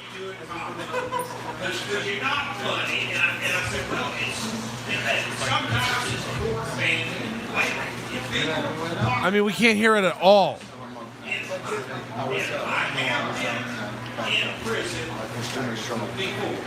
I would not recommend it as a live experience because it's At Flaming Moe's, let's all go to Flaming Moe's. At Flaming Moe's. Only AJ to turn the mics on. No, Ty likes to turn the stage one way down. Casper and Ty get the loudest mics. This is so bad, man. We're gonna go back to the Ty vid for now. This is unbearable to watch. Back to Ty. Cope-splaining. Being so active, and people were trying to troll me, which I was fine with because it was making the numbers go up. It was pushing. What if you weren't fine with it? People are trolling me. I was fine with it. It's like, okay. On the algorithm, it was like there wasn't huge numbers, but it did help. And also, like, I was being engaged with the show. I have to watch what's going on because it is part my show. So I was working while I was there. Also, while I was gone, since we always do the $25. Everybody, that's where he just got done bragging about how many views his live stream gets. I'm not shitting you. Look at this. I don't know what he's got right now. Let's go. 6. He said, we're getting really big hits. It's like, there's no chat. It's Ty and 1, 2, 3. And by the way, I recognize a couple of these names. This is all trolls. These are trolls. This is his whole chat. He's been on 2 hours. This is his whole chat room. Okay, it's getting popular. I had given AJ the $50 for the 2 weeks that I was going to be gone because I was going to be in Sarasota and then I was in Sacramento the week after. So 2 weeks I was going to be gone. So I gave AJ $50 before I even left in cash. I forgot about that $50 that I gave him, but we'll get to that in a second. So what happened when I was in Sarasota was a guy from Detroit had gone in to do a set, and I had chatted with him several weeks before on Facebook. He had hit me up, and he is a friend of a comedian by the name of Mike Ball that lives in Detroit. And I like Mike Ball, or what I know of him. I don't know him the best, but he's booked a lot of comic friends of mine, and he runs his own stuff there, and he's just an independent like comedy guy producing his own shows. And I like what he's doing out there. I met him in person I think once now, but we've chatted online a bit, and I respect him, he respects me. So when this guy said that he was a friend of Mike Ball's, I was like, yeah, definitely come out. I'll go ahead and He's make a sure that I friend get of my you on, that kind of balls. stuff. So what happens is AJ asked me if I know this particular name because I didn't remember that that's the week that he was coming. Obviously, I'm in Florida, so that's not what I'm thinking about. But anyway, so AJ hits me up and asks me if I know this guy. AJ says that the guy name dropped me, and people aren't very likely to name drop me because I'm the kind of person that if you name drop me and you shouldn't, I'm going to put a stop to that right away. And so people usually don't want to mess with that energy too much because they'll get embarrassed. And so it was unlikely to me that somebody would mention my name without a reason. So I went in and searched his name on Facebook. I saw that we had been messaging. He was the guy. So I asked AJ if he could get him on early because I had told the guy that we would get him on early. I'm like that, not just if I know somebody, but also if somebody's visiting from out of town, because I want the mic at Ocha to have that kind of reputation. I want comics to go back to their home cities and home states and be like, hey, we did this show. It was wild. It was crazy. It was fun. They were nice to us. That helps keep new life in the rooms. Also, I just don't want to get a reputation. Yeah, this is a great point. It's a real talent that you can edit an hour video into one giant run-on sentence. It's like, again, he's doing far more work than necessary. There's no reason to be editing this down so heavily. You're cutting out every and and silence. It's like, no, this is the work of a madman covering up lies, getting stories straight. What other reason for so many edits, you know? But yeah, I mean, it's not a breath. LGBT, and now there's O. If you don't know what O stands for, O stands for otherkin. Otherkin is when you. It's like same as a stand-up. No comedic timing at all. This guy's nothing. He's down to 5 viewers right now. Delegate, delegate, delegate. Unless I want to micromanage, and he always does. For being shitty with visiting comics. I've been in that position where I've been visiting and people have not been nice to me. It's been a long time since that's happened, but it has happened before, and I'm not a fan of that. I don't want to be that kind of room. So there was that. So I end up hitting that guy Jason up, sending him a message and just saying, hey, did you get it figured out? He sent me a message back that let me know that AJ had been kind of shitty with him. So I hit AJ up and was just like, you know, oh, you weren't able to get him up. And then I was like, you know, AJ was like, said something, I don't remember what it was. And I was like, yeah, he said you weren't able to get him up any sooner than 19 and he wasn't able to be around that long. And when I had spoken with AJ and so imagine I don't know who this guy is, this Jason, whatever. You're coming to town, you hit up Ty and AJ like, hey, I heard the dojo was the place to be. I'd love to get a spot at the dojo. 11 p.m. on a Thursday. Quick question. Is it in a Thai restaurant where no one's there to watch comedy? Great, great, great. One more question. Does the audience dwindle from 40 sad, suicidal, wilding out comics down to 3 sad, confused individuals who are tourists and afraid to leave because they feel bad for the show? Is that what happens over a 3 to 9 hour time period? That'd be great. I'm coming to town and you can get me up 19th at Ocha Thai. We have you at a 2:25 a.m. spot. Does that work for you? Don't worry, there'll be no audience left. This is garbage. Imagine having a serious conversation about this. Quick question. It's very late, and it sounds like the audience is going to be a goddamn nightmare. Is it possible that a stranger I don't know could step on all my punchlines by twinkling away on a plastic Casio keyboard, the clumsy theme to the Rugrats television show from Nickelodeon in 1999? That would be great. That would be ideal for me. And I asked him if he could do me a big favor and just go ahead and let that guy in early. I expected AJ to handle that, not AJ to tell him that he was only able to get him in number 19. That's not doing him a favor. That's not doing me a favor. That's not what your job is. So I was a little bit annoyed with that, but I'm still trying to be cool about it. So when I hit AJ up about it, AJ hits me with, I don't appreciate somebody dropping your name. And it's like, but if he had the right to use my name because I had in fact spoken with him, then I don't feel like you should have been shitty with him, and I don't want you being shitty with people to begin with. And that's what I said on the text messages to AJ, was just like, please don't be unnecessarily shitty with people. And I was like, I have a bad memory. And then AJ, still being kind of shitty with me, says, well, take fish oil or something like that. And then I let it go. If I ever had a conversation with a man and then thought that I needed to bring it out publicly like this, and then I said, and then he said, oh my God. Oh my God. You're adults. Figure it out. This is not supposed to happen after, 22. And then he was like, and I don't appreciate. It's like, stop not appreciating things. Everyone doesn't do everything the way you think it should be done. And you need to get over that, you little sad sack of shit. I 100% take AJ's side on this one. Most of you here know the egos of open micers. One of them could easily say, I know, blank. Yeah, I mean, I don't even care about the argument. It's like, imagine taking this public.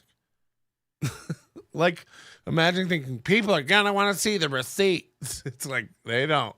I mean, we do. At that moment, he still had to run the show, and I could see that not really being the best time to have that conversation. I went ahead and let it go and didn't pursue it any further, even though it really did bother me in the moment. By the way, don't you all want to ever have a phone conversation or text conversation with Ty? He's always just fucking sharing everybody's recordings and screenshots. It's like, this guy had no fucking decorum and personal, sense of responsibility for privacy. He'll put your shit up, man. Not just that he had mistreated that person, but also that when I brought it up to him, he got shitty with me. So I didn't realize this was going to be. Remember when he was driving around with Amy Blackwell and she just happened to drop the N-bomb and he's like, oh, fuck, I got it on tape. And she's like, what? And he's like, I just rolled tape. They were driving in a car together and he was just rolling tape. And then got her for saying the N-word. Put it out. It's like, Jesus Christ. 22 years in and getting into open mic related drama. Yeah. It's crazy. It's crazy. But this is all he has. When we met him, he was mixing it up with Tricks and Big Irish J. He's not in that sphere anymore. There's no peers anymore except in the open mic space. These are his people. We went over the Facebook comments. Not one recognizable comic name is anywhere on any comment of his anymore. Not even open mic. There's not a Tanner Tuttle. There's nothing. There's no recognizable names commenting on his shit anymore. Nobody. So you do what you know. You mix it up with the krill. Whew. It is crazy what he's done to himself. Any kind of trend or anything like that. But that's what I started to feel like was beginning to happen after what I'm going to tell you now. By the way, he has 21 likes on this video. If I can't get to 21 likes to beat him, I might have to check myself in the facility. So please hit the like and subscribe. So I'm gone for the 2 weeks. The other thing that I did was there was the week that AJ got in the argument. That's when We've already beat him in money. Somebody donated $76 earlier. That was great. Mike Bublé. But if we could just beat him in the likes, it would make my world. I was in Sacramento. He got in the argument with that guy, Mark Seltzer, where he kicked the guy off stage. I didn't address that with AJ, and I didn't really make it a big deal. But in my head, that really should have never happened. And the reason that should have never happened was because I have my own personal policy, and I can't expect AJ to live this way, and I don't even know if AJ knows that this was my thing. I know I've mentioned it before, but I don't know if AJ really has taken note of that. My thing is, at Ocha, sometimes people will be like outsiders, never anybody that actually goes to Ocha will be like, Ty just interrupts people's set because he's being a bully. No. Here's the deal with me, and I have said it before, even on the YouTube live. You can hear me say it on several episodes or several of the videos, lives from YouTube. I'll say, if I don't like you, I won't say anything to you. I'll let you just do your set. It's only if I like somebody that I'll actually interject or I'll try to help them out if maybe their set's not doing the best. That's the way I work, because otherwise it would be bullying, and just I don't like want people and to feel subscribe. like they're not welcome there, even if I don't like them, except for one. We need person. 3 I'll more tell that likes. We're story almost next there. We week, need or 3 maybe more in a likes couple to days. beat him. Come We'll see on. how I feel.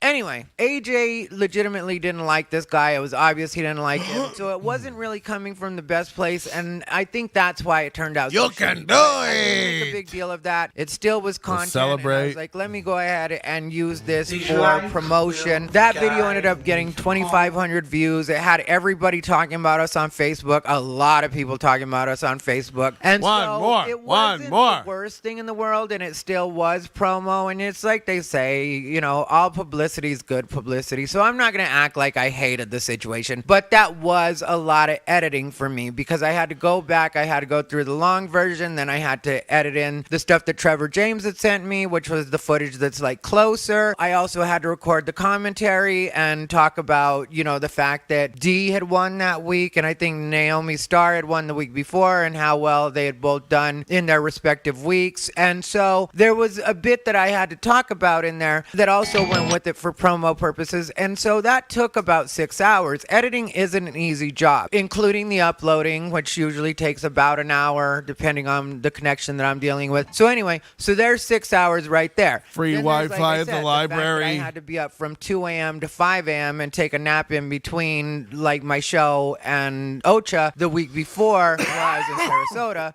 Then in Sacramento, I also watched the whole live again. Now we're on the same time zone, so it wasn't quite as hard. But if you ask Bruce Leonard, immediately after we left the show that we were doing in Sacramento, I put my earbuds in, and then on the drive back, I was watching the show. I was chatting on the live. I was doing all the stuff that I was supposed to do. So not only was I still working while I was gone, I can't tell Bruce Leonard's deal. So Bruce Leonard and Ty have been friends for a while, from what I can tell.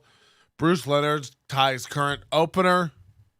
Bruce Leonard runs a Tuesday night midnight Champagne's mic. It's like this, but louder and less organized.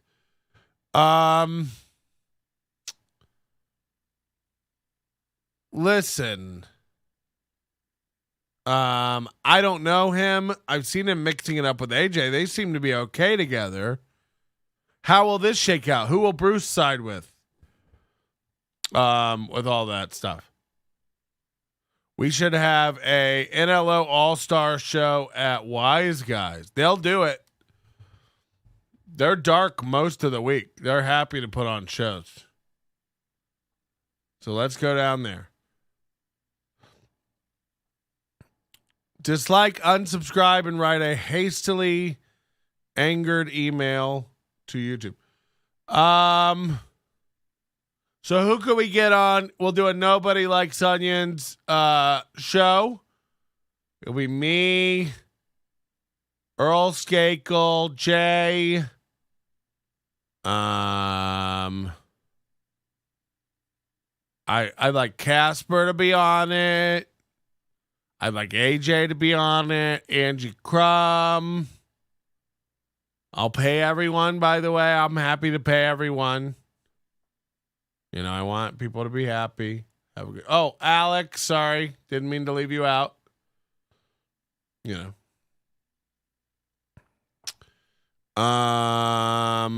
And yeah, people can come, be very angry.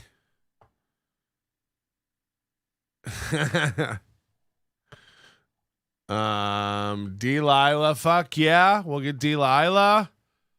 Diaz. This would be dope. We could get a real Adam and Trix, yeah. I don't know. Trix doesn't like me anymore. Trix probably wouldn't do it.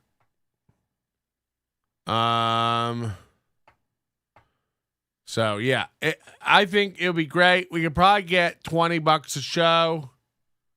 No free entry for comics. We know that's our bread and butter. And any profit and proceeds we can donate to the gayest charity we can find. I don't give a shit. Earl is known as a lurker. Huh. A few local open micers with Double D jackhammer. Come on. Skippy Sprinkles? Yeah, that'd be great. We'll bring Brad out. I think it'd be good. What's going on at the mic? Let's check in at the stream. We got Casper screaming. All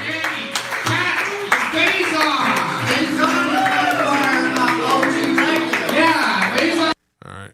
Sounds like garbage. Working for the show, watching the show, so 3 hours, which is the same amount of time that AJ has to be there, doing the editing, so another 6 hours on top of that. And then on top of that, still giving the $50 to AJ so that the 2 weeks would be covered. So it's not like I'm not working while I'm out of town.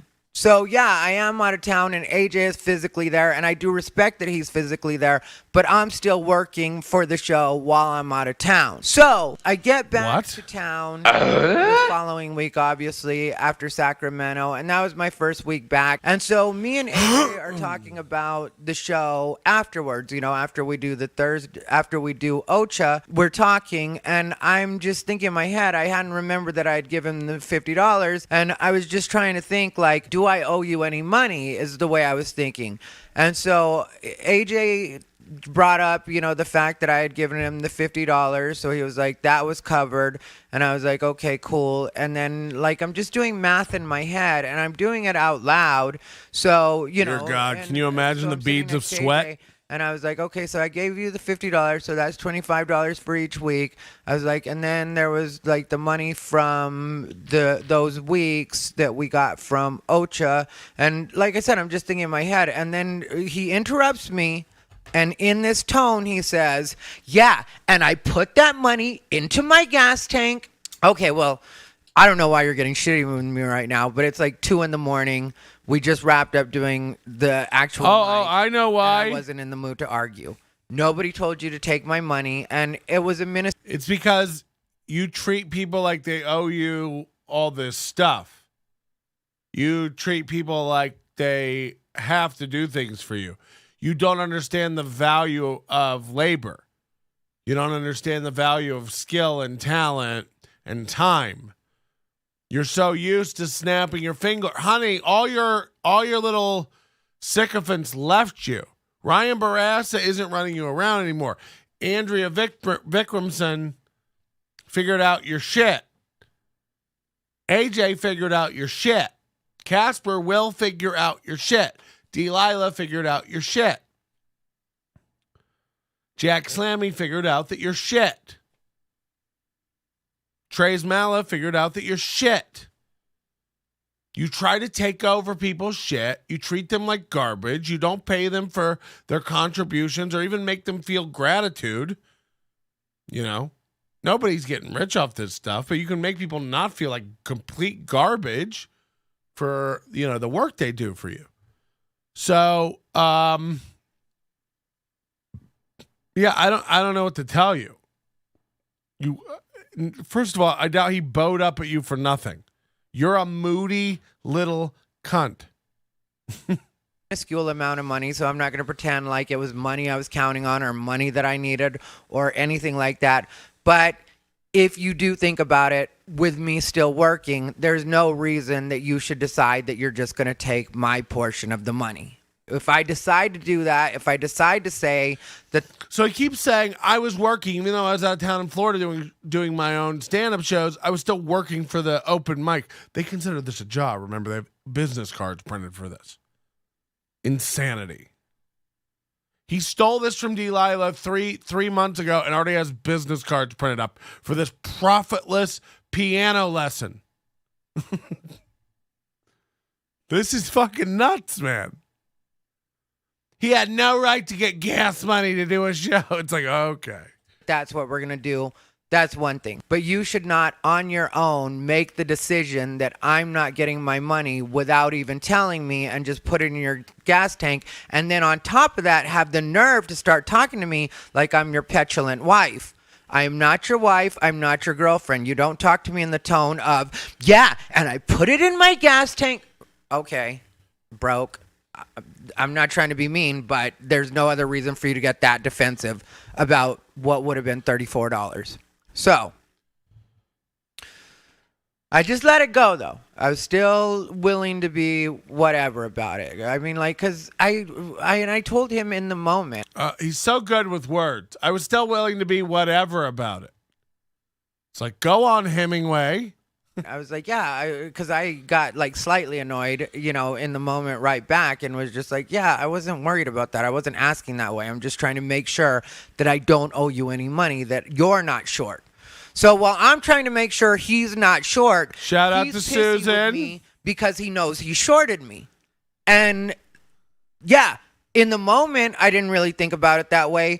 But looking back on it, that's exactly what it was. So you're pissy with me because you didn't give me my money, and I'm trying to make sure that you're whole. So I don't know where the anger comes in, but let's move on to the next week. So the following week, Skippy Sprinkles, who we all love, ends up winning. I love Skippy Sprinkles. AJ loves Skippy Sprinkles. The Room loves Skippy Sprinkles.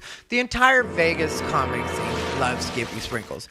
So Skippy Sprinkles ends up sending AJ a message saying that we can keep his money to divide it between the three of us, me, David, and AJ. David Hewlett is the guy that plays organ, piano, keys, tickles the ivories for the show. There's no and ivory in that David Hewlett's keyboard. made it known that he's not worried about money. Right now, he doesn't have an agreement with us where he gets paid. He's just learning on the job. Panasonic basically. doesn't make an ivory keyboard. I plan for things to turn out for Ocha and the way that things will turn out for Ocha. David Hewlett will get paid after we get everything figured out. Wow. He'll be a regular paid cast member on the show. But for right now... I mean, think of Thai Rivera's track record for projects. We have a Patreon that he came out and said, you can go find the audio. In 2020, late 2020, he said, this is the last episode of Unbothered that will be free. It's all going to Patreon. The reason I've been taking so long getting the Patreon off the ground, I wanted to make sure it was loaded with content before it opened, so it wasn't just empty with promises. We asked him a month later, where's the Patreon, in his chat, and he said, why would I do a Patreon? I can't even imagine what I would put on there. This is Josh Denny behavior. This is Josh Denny. It's like everything you set up, you get 2 paying members to. I imagine if you're selling 50 tickets now to these live censored TV events, you must be over the goddamn moon. I've been trying to do this with bands in town forever. 7 people in Nashville demand Josh Denny. I've been trying to figure out how to afford it. All I have to do is hold on to Gavin's coattails tight enough. He still can move 100 tickets. I just ride with him everywhere. Oh, honey, I can't believe that you can't zoom out and see what's happening. But we're going to be watching it. Cheers. Again, this is going to be the one. I feel good about it. Josh, this is going to make you rich. And imagine Ty going, the plans I have for Ocha, when we figure it out and get it profitable and get it going, I told him he'll get paid. Don't worry about that. Like, imagine hitching your whole thing to Ty's Not only Ty's vision, which we know are insanely skewed. He doesn't know how to crunch numbers and run any kind of metrics to do risk assessment or evaluate how successful anything could be. And it's weird for people to sign on after failure after failure after failure, whether it's the residency, the Patreon, Chanclas, this open mic. He had another one in between, let's not forget, that didn't take. I'll pay you. I'm going to pay you down the road when we figure it out and get it going. It's like that day is never going to come. You will run. I mean, how long's Casper got? How many times have we done this game? It's so fun. We said, how long's AJ got? A couple months. Sure enough. How long's Casper got? It's been 2-3 weeks. How long's Casper got? He's a newer comic. He wants to be liked. From what I understand, he's a likable, nice guy. 3 months tops till he figures it out. Hold on. I'm probably funnier than this guy. He sits back and just bullies everyone. He's taking all the money. Casper probably gets $20 and a Capri Sun to do this. I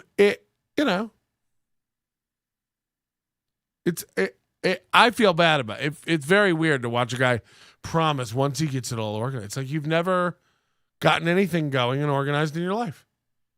By the way, let's check out the open mic. Who's up? Chatter.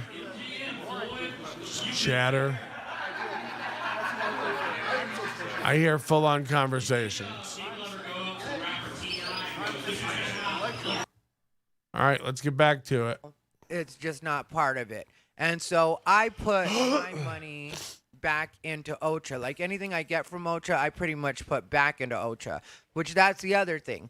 Like I always said that I was okay with the 60-40 split that we were doing, or I guess that would be a 40-60 split since I'm the 40. But really, I didn't see why that was necessary. I think AJ just needed money more than I did from Ocha, and so I got that. And Prove it. But he wasn't really doing enough to be worth that for me in a way. For me. But even just getting 10% more, it's like, yeah, you have the things you're better at, but as far as the online promotion, I'm handling all of that stuff. So yeah, you do host, and then the flyer, which I appreciate him doing the flyer, but if you notice, the flyer is just a template. Like he made the template in the beginning, and then he just changes out the headliner for every picture. He did that for everyone except for the Budsy one, because he wanted to have fun with the fact that Budsy is shirtless and I like that one. I'm not talking shit about it, but I'm just saying, it's not like he's making a new flyer every week.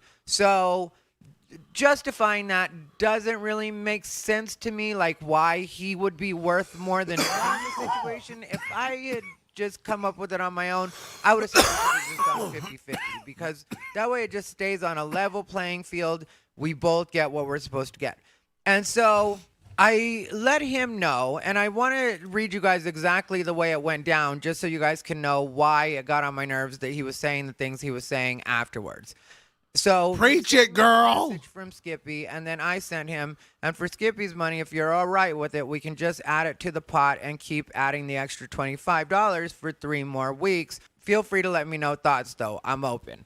And that was because the way that it works is, I've told you guys before, Note puts in 25. That's the only. Wow, Irma, $2 fucking dollars. Tell them to bring me my money.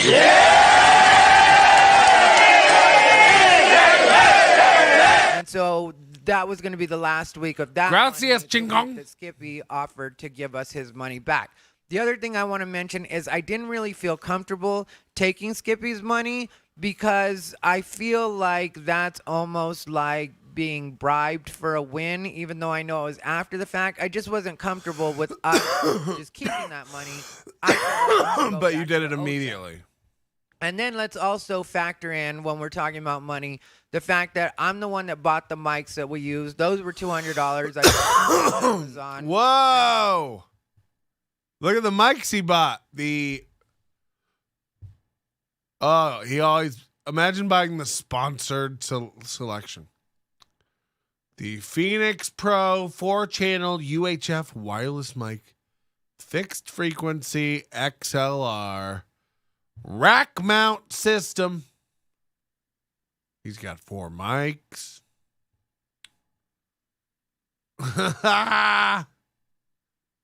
Phoenix Pro. And then also we got cards. Only the best. And that was $56. Business cards. He paid $41 for these business cards. 500 cards. Somebody do the math on that real quick. $41, 500 cards. And he paid $15 for shipping and tax. This is a Vistaprint noob. Holy shit. This is prize. $50 for best set of the night. $25. Thursdays, sign-ups at 10, show at 11. The Thai Comedy Dojo Open Mic.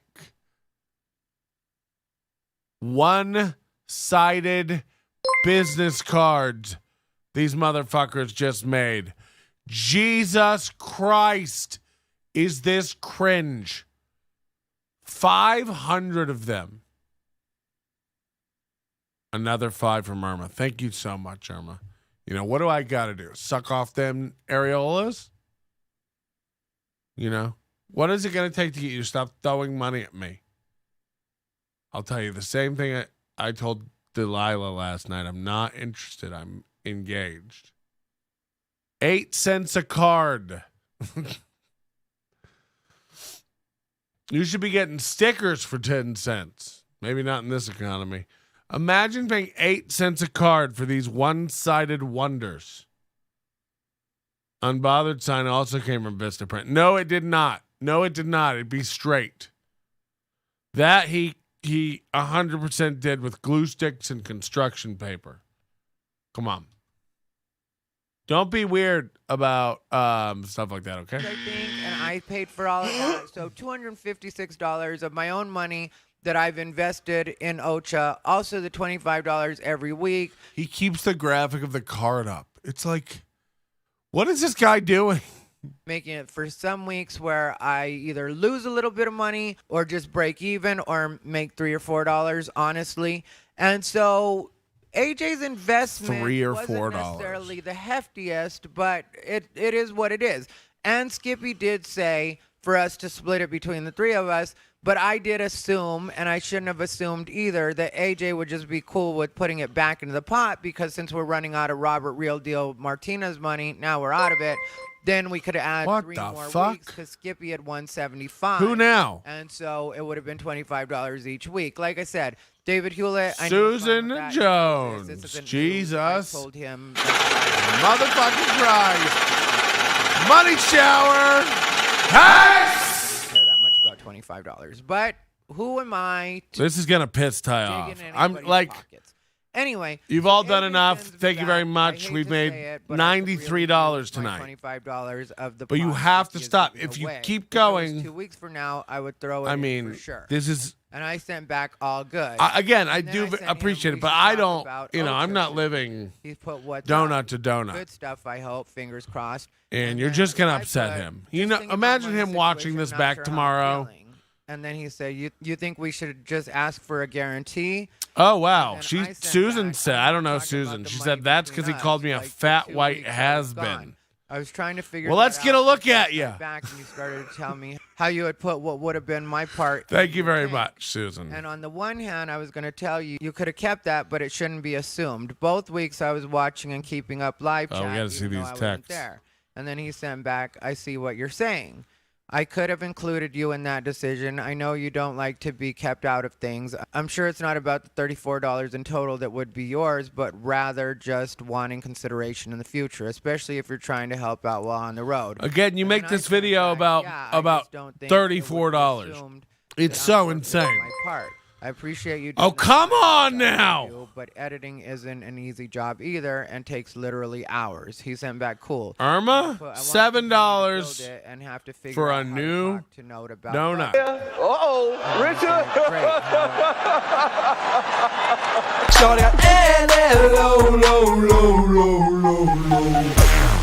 It's a penny slap.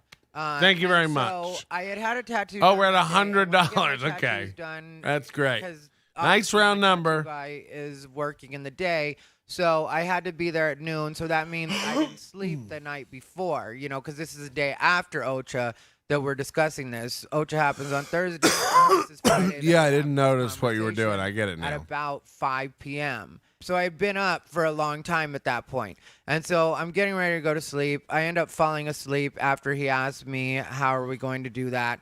And then I figured I shouldn't continue down that line. So because I more was interested in us talking It's the about female comic. that Oh, are you a comic, situation. Susan? As far as the money, I used my to be money one of those. went and how that just got assumed. Right, But Jay? I don't want to. All right. Haven't had sleep, and so I was like, let me just let this rest, So I went into sleep mode at that point. So I wake up. Sleep and he mode? sent High me school. His Cash App. Like his Cash App. And I don't fuck with Cash App like that. Like I have a Cash App and I have a Cash App card, but unless somebody sends me Again, we just heard him before the thing. It's like you don't fuck with Cash App. You beg for money on Cash App a lot. I don't fuck with Cash App. Okay. money on Cash App, I have nothing in my Cash App. I don't have my Cash App connected to my bank account because I don't trust Cash App. That's what it is. I do Venmo.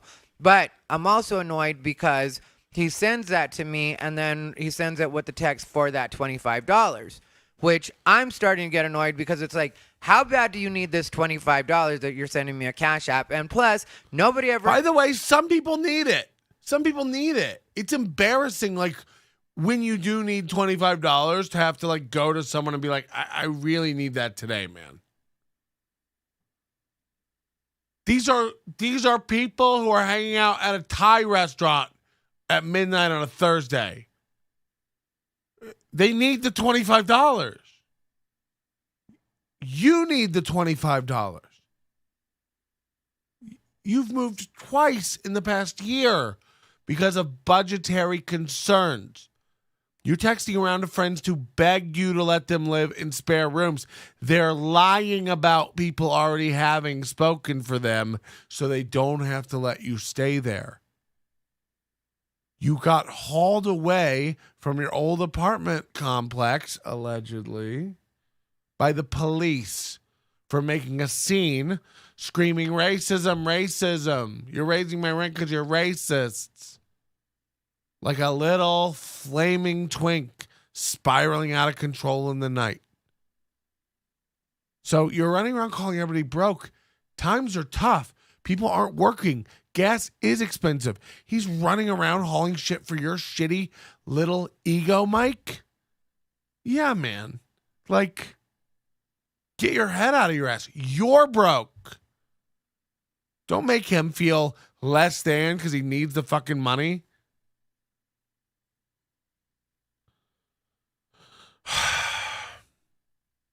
It's like, Jesus, how broke are Vegas comics at $25? It's like, it's not even the point. It's like, don't use the app as an excuse, dummy. Especially if your co-host is out of town and you need the gas money because we're all supporting the Ukraine, right? Putin's tax hike, but Biden's lowering it now, so it's good. Has to send me a Cash App because I will get your money to you. I am not a person that anybody has to chase down for any amount of money. I will make sure that you get your money. If I tell you you're going to get your money, you're going to get your money. I drove Jay Monet's money out to her when she had wanted Ocha and I had to wait to collect. And so I drove her money out to her. Cash App's owned by Square. Am I correct? They're an FDIC insured bank, as far as I'm concerned. Square used to process the transactions for companies like Starbucks. Like, I don't trust Square. I use Venmo. It's like Venmo's owned by PayPal. Are they better? What's wrong with you? Knock it off, everybody. What do you do with all the money people send you on Cash App? Is that just for grinder whores and pills, Daddy? Her cross town. So I am not a person that anybody has to worry about getting money from. If I owe you, you're going to get it. So that got on my nerves. And so I just said, yeah, no. And then this is where he gets on my nerves because I know the tone that this has been. And, because you asked me and then you said, okay. Also, that's what Skippy wanted. And then that's when I said no because I don't use Cash App and you got that money when you took my part from the 2 shows when I was gone. There comes a point where I'll feel taken advantage of. I put in money every week and don't ask you for part of it, but I still get 40 in the 40-60 split. I wanted to put the money toward the show, not for myself. And also, I hate when people find out they could get money and then act like they were counting on that money. Did you know, Skippy? What? Say that, so it was part of your budget? And then I put in quotes, that's what Skippy wanted. It wasn't his dying wish. Then there's the fact that I just woke up and using an app I never used to send money that would have to come from my bank account and not the cash I have set aside for Ocha isn't at the top of my list of things to do. He said, okay, I didn't know all that. Sorry. And then I said, anyway, if it's like this over a little bit of money, I can just imagine how it would. AJ, you're acting like a little cuck, apologizing to this dude. This dude is railing you, taking advantage of you. Knock it off. Knock it off. Kyle Anderson says, if you're putting money into an open mic every week, you're doing it wrong, bud. Can confirm. Like, what's going on?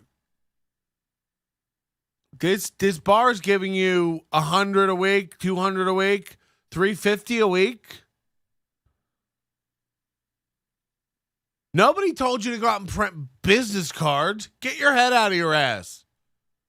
This guy's so fucking dumb.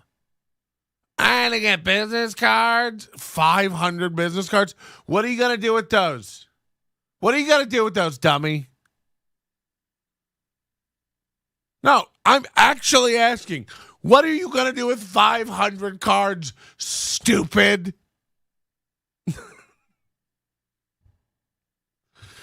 Oh, God. Leave them in the ashtrays in the bar. $4.92 left. Now what? Oh, God, I love that. I love how Ty writes these novels to people and people are just over it. Yeah, you got AJ apologizing to you? This is so sad, bro. Over a lot of money. I'm trying to grow something and I get it if it's not your idea, but it's starting to seem kind of one-sided. I stopped messaging earlier because I wanted to gather my thoughts and think about where I'm at on it. It's obviously not about the money, but more the disregard for this next insult. My part in it. I love you and I don't want to argue about it, but I also don't want to build up resentment by not addressing my own thoughts. So that was the way that the conversation went. Now, I never used the word steal, stole, or stolen during that exchange. Tooken. Yeah, I felt a little taken advantage of, and yeah, I don't feel like I should just be the only one putting into Ocha at a certain point and then still getting the 40% out of a 60-40 split. You sit in the corner and stuff your face the entire open mic.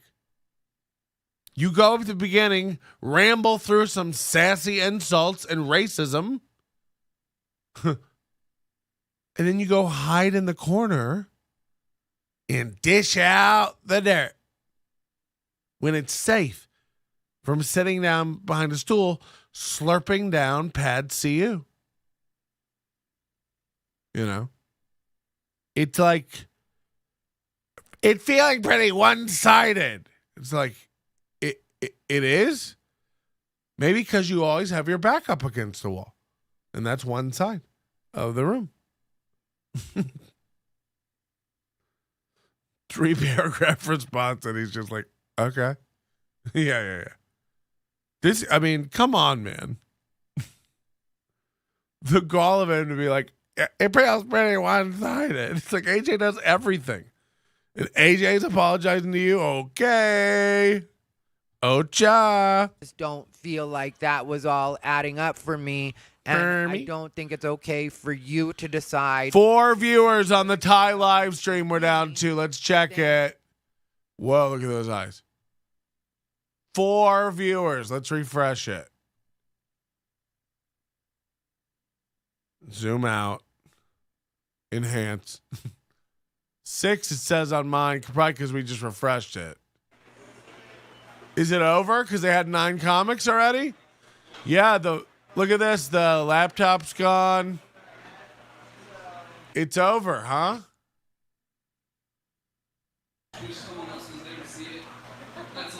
Maybe not. Everybody, keep stand there for a second. Chat is dead. Dead.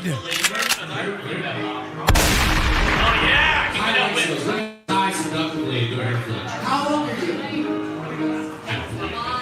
Put the mic to his mouth while he's talking. You're 21? And when you decide to do comedy, is this your first time, right? First time ever on stage as well, or were you ever? Huh? 5 minutes ago. Yeah, well, technically, you giving yourself too much credit 3 minutes ago. You're not last for 5 minutes. Shitting all over this first-time comic. You should stay on for your whole time since it's your first time, just to get used to it. So, you like talking shit about gay people? Because clearly... So this kid did the right thing, it sounds like. It's his first time on ever. He goes up, he runs out of material, he says, thank you, that's my timer, I'm out of stuff, thanks. And leaves. And Ty goes, well, you should. This guy says he charges more for coaching because he's that good. He says, well, you really should have stayed up there your whole time, even if you don't have jokes, just to get used to it. And it's like, ask any comic that knows anything and has any experience and see if that's what they tell you. Yeah, if you run out of stuff, just stay up there. Let it just really fizzle out and hem and haw. Put your hands in your pockets and shift your weight. I like to do a give it up for the troops and then head for the... Like, what the fuck are you talking about? What horrible advice this guy gives. While preaching about being amazing at advice. Yeah. Hey, just waste our time. Get used to it. That's what we do here at the Ocha, Mike. You came for me during your set. You're just very friendly.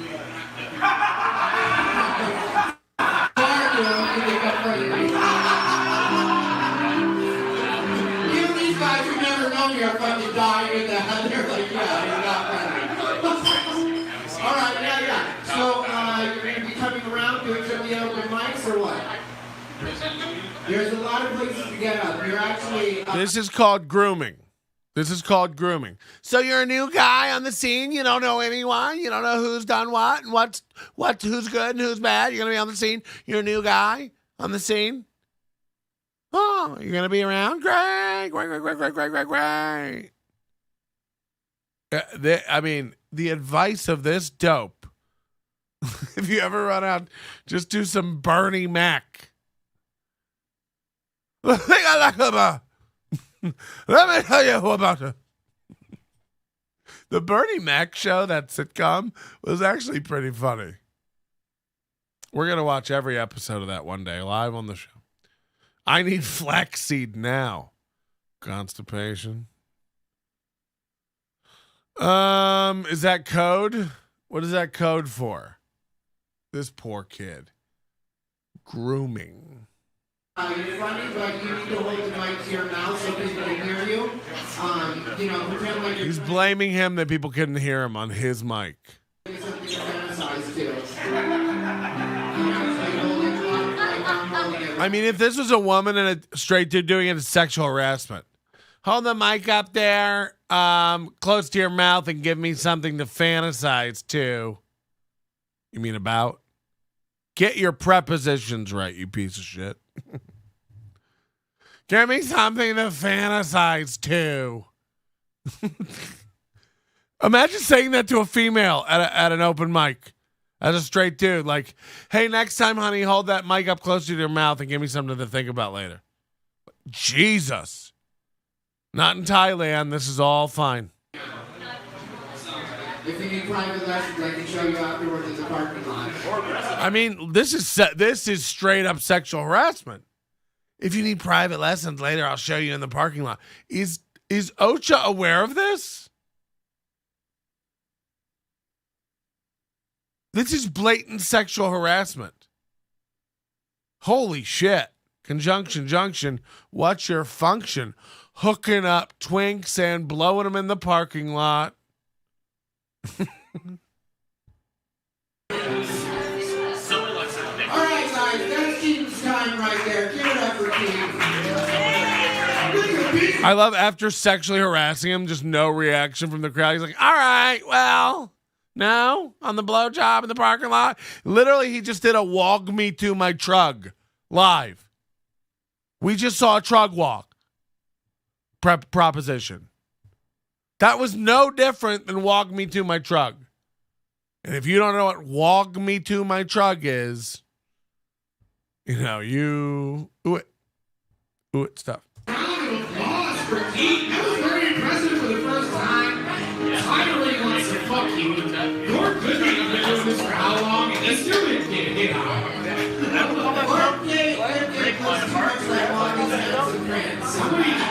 How many drinks are in or drugs? I gotta work on it. I wouldn't stop working. He's too much of a nice boy. I can tell. He pretends to be a bad boy, but he's a nice boy. I don't work with him. Let's report it.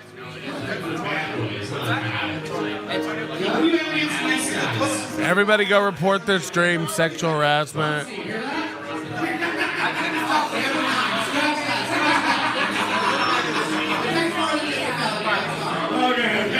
This is just in between comics, this circus. Listen to this shit. Oh, Jay? Oh, that's Jack. Oh, Jay. And then we got Silent Bob. There's a pre-song. Are you guys ready for this next comedian? We've had one Tanner. Stealing AJ's bit. But this Tanner is easily the players between the two. Oh, God. Tanner Tuttle did a show with Adam Dominguez tonight and then ran over to this. Doesn't want to miss it. Let's see how good Tanner Tuttle is. It can't be worse than the other one.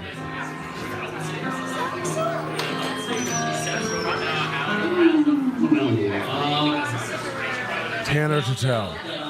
Epileptic seizures during the week of Christmas. 'Tis the season. All right. I heard it. All right. High school. So, did you guys hear? There was last month. There was a radio station in Vancouver, Kiss FM 104.9. They for 10 hours straight played the same song. Imagine running across town to do this. To do this mic. For 10 hours on repeat.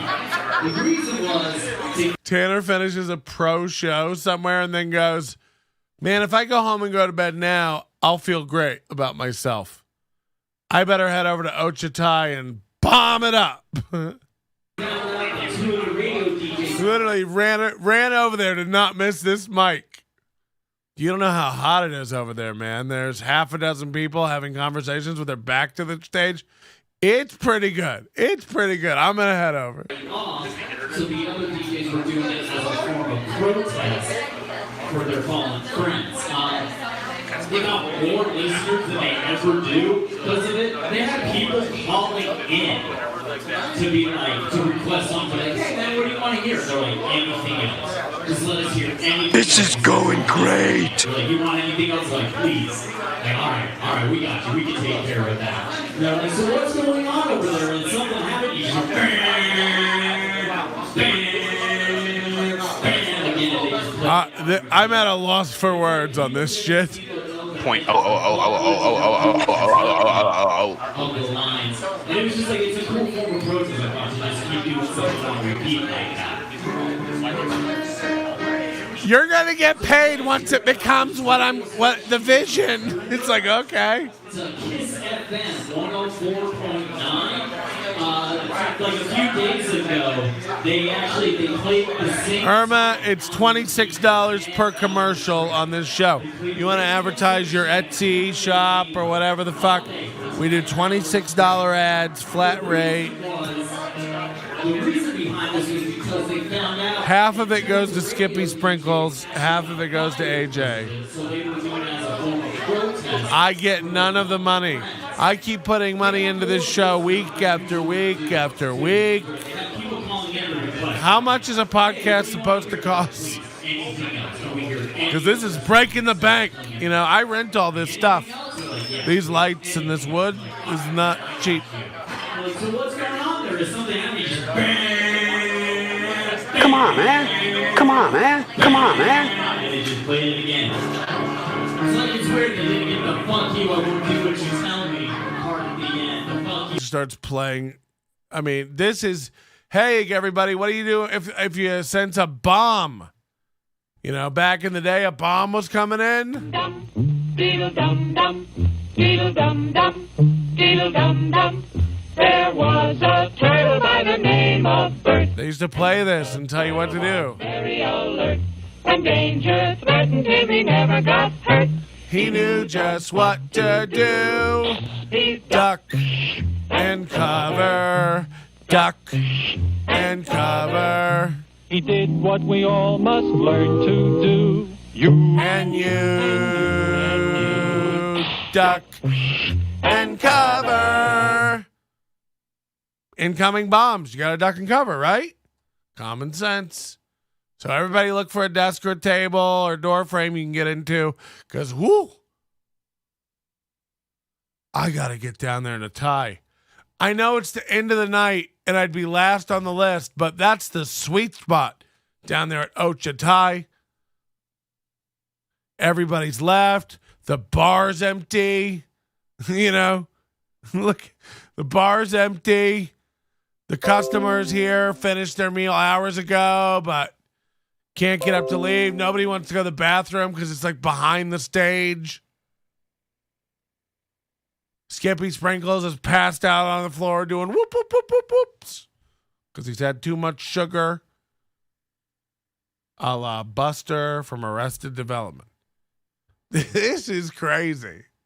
I got to get over there and do a spot. Oh, yeah, sure. I know Thai Rivera. Can you get me up 19th? So did you guys hear about this radio station? Anytime you ever say, did you guys hear? Kiss FM, it's 104.9. Time to cuddle with the fish eat down from Ocha Bar, you guys. So did you guys hear about this radio station in Vancouver? Kiss FM, 104.9 actually.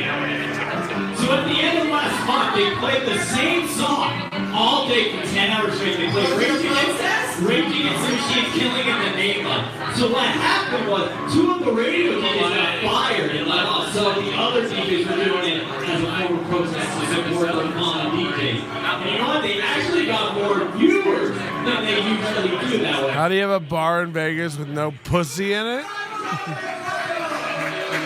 I think there's a lot of pussies.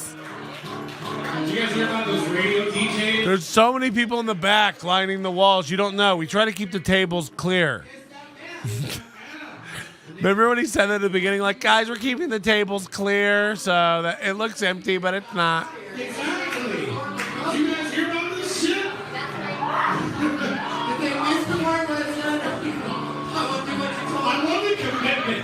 The second, I put a star next to your name as like good sense, and then you did the joke again, and I crossed it off, and then you did it again, and I put it back on. I have no idea how to feel about it. I just it until the third time to and realize. the third time, I was like, oh, Tanner just did like a 30-second bit for 5 minutes.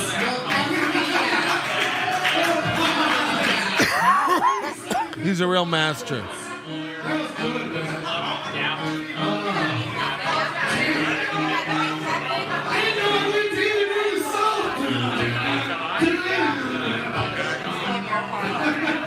Killing in the name of jokes. Listen to all the chatter, the squeaking door. Yeah, it'll be great. We'll just broadcast it. There has to be twos of people who will want to see this. If we email Susan Wojcicki, maybe she'll ban his account. You know, there's no reason to be cluttering up YouTube servers with all this stuff. It's like one of those characters from Crazy Taxi. Crazy Taxi. Remember the game Crazy Taxi? What a fucking reach. We've had two chambers here tonight. This one is fucking wild. I'm not even hosting it at this point. I'm just laughing at that fucking set. Tanner looks like one of those characters from Crazy Taxi games. Alright, no, seriously. This next comedian, you can catch him at the roast battle at Wise Guys on Monday. There's a couple other comedians there. I was gonna go to Buckingham Palace and make those guards laugh, but because of you, I was too tired to do anything funny. Who is this? What's up, Ocha? Make some noise, you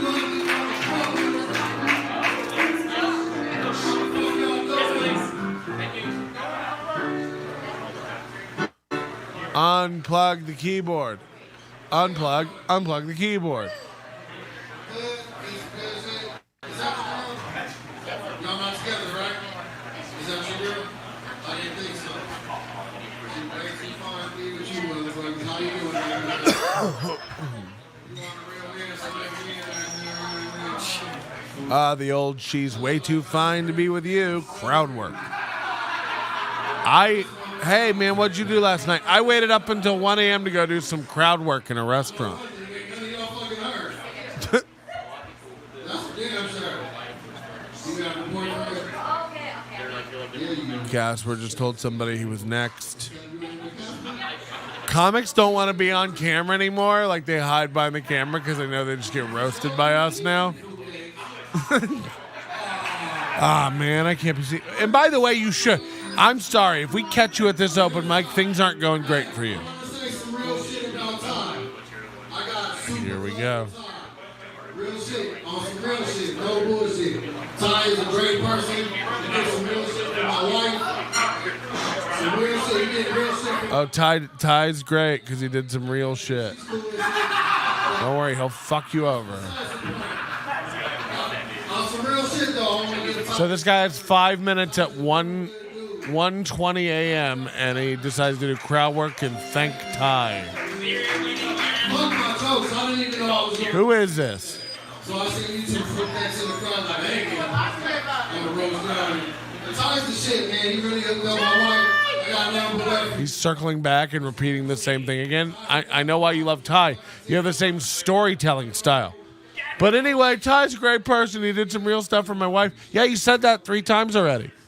Tell a joke. My kids love you forever. Me too. I appreciate you. And well, goddamn. He's still going on. Nah, not really. Nah, it still ain't gonna work. But that's beside the point. I just cut mine off. That's beside the point. Holy shit. Hey, my name is Joey Garcia, and if you don't know me already, then you pussy. And you need to get your life together, alright? Goddamn it. If you don't know me already, you're a pussy. You need to get fucked later. Yeah. What is everyone like? Am I crazy or are these people mentally ill?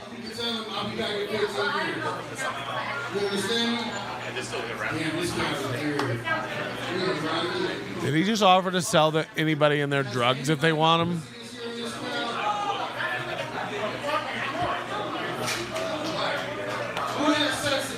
The year 22, who has sex here?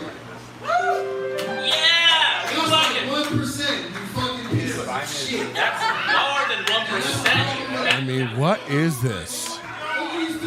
To anybody in the chat room who's a comic, like, is this anything you would regularly attend? This is a social club for losers. Like, and again, this Tanner Tuttle guy, people seem to respect. He ran over there to do this. He ran over there to do this. I can't wait till Trump get reelected and put all the go back in the hostage. People are facing each other, having a full-on conversation at the front table at the bottom of the screen. See their two heads.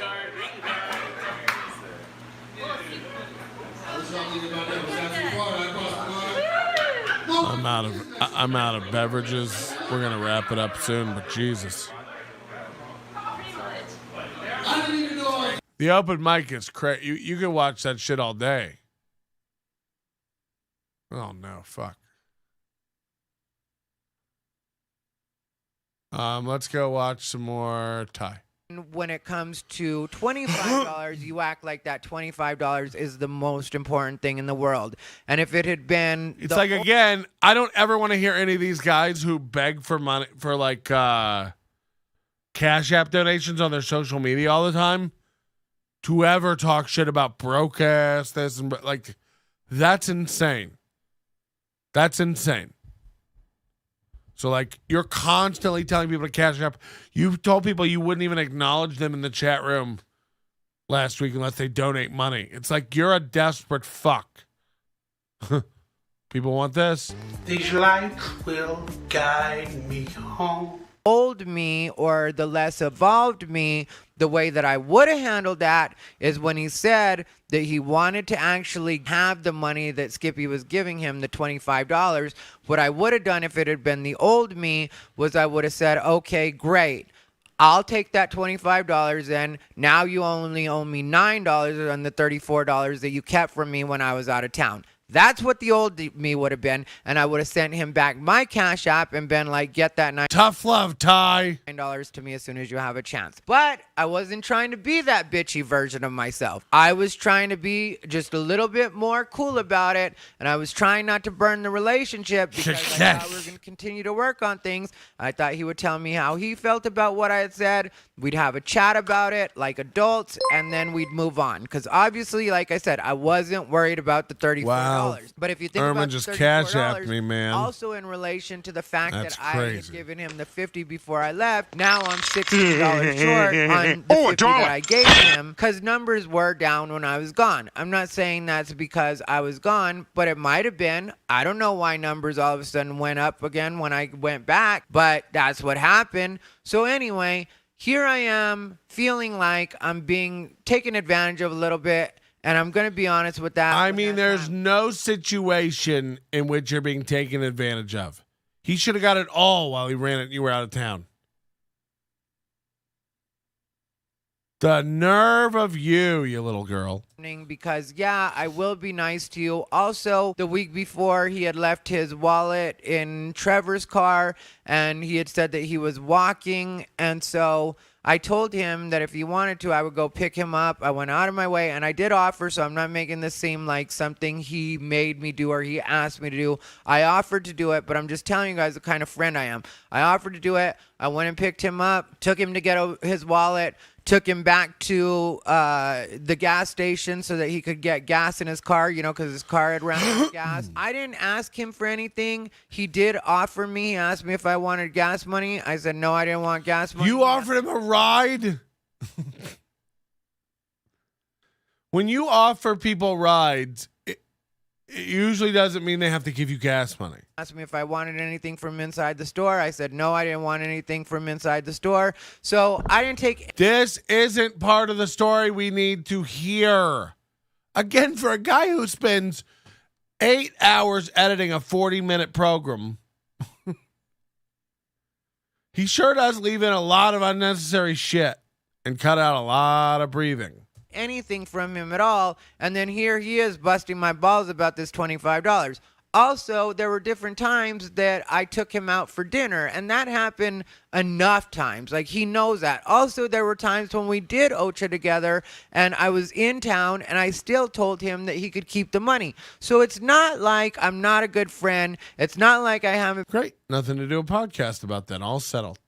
been generous, but you don't get to decide when I'm going to be generous. That is not your decision to make. Just because I'll let you get by on some things or be kind of cool with you because I know that maybe you're in a tough spot financially or whatever, and I'm not trying to clown about what it is. The a lot of nerve. times he's in a tough spot financially, and this is why I didn't. You carry around a table base from hovel to hovel.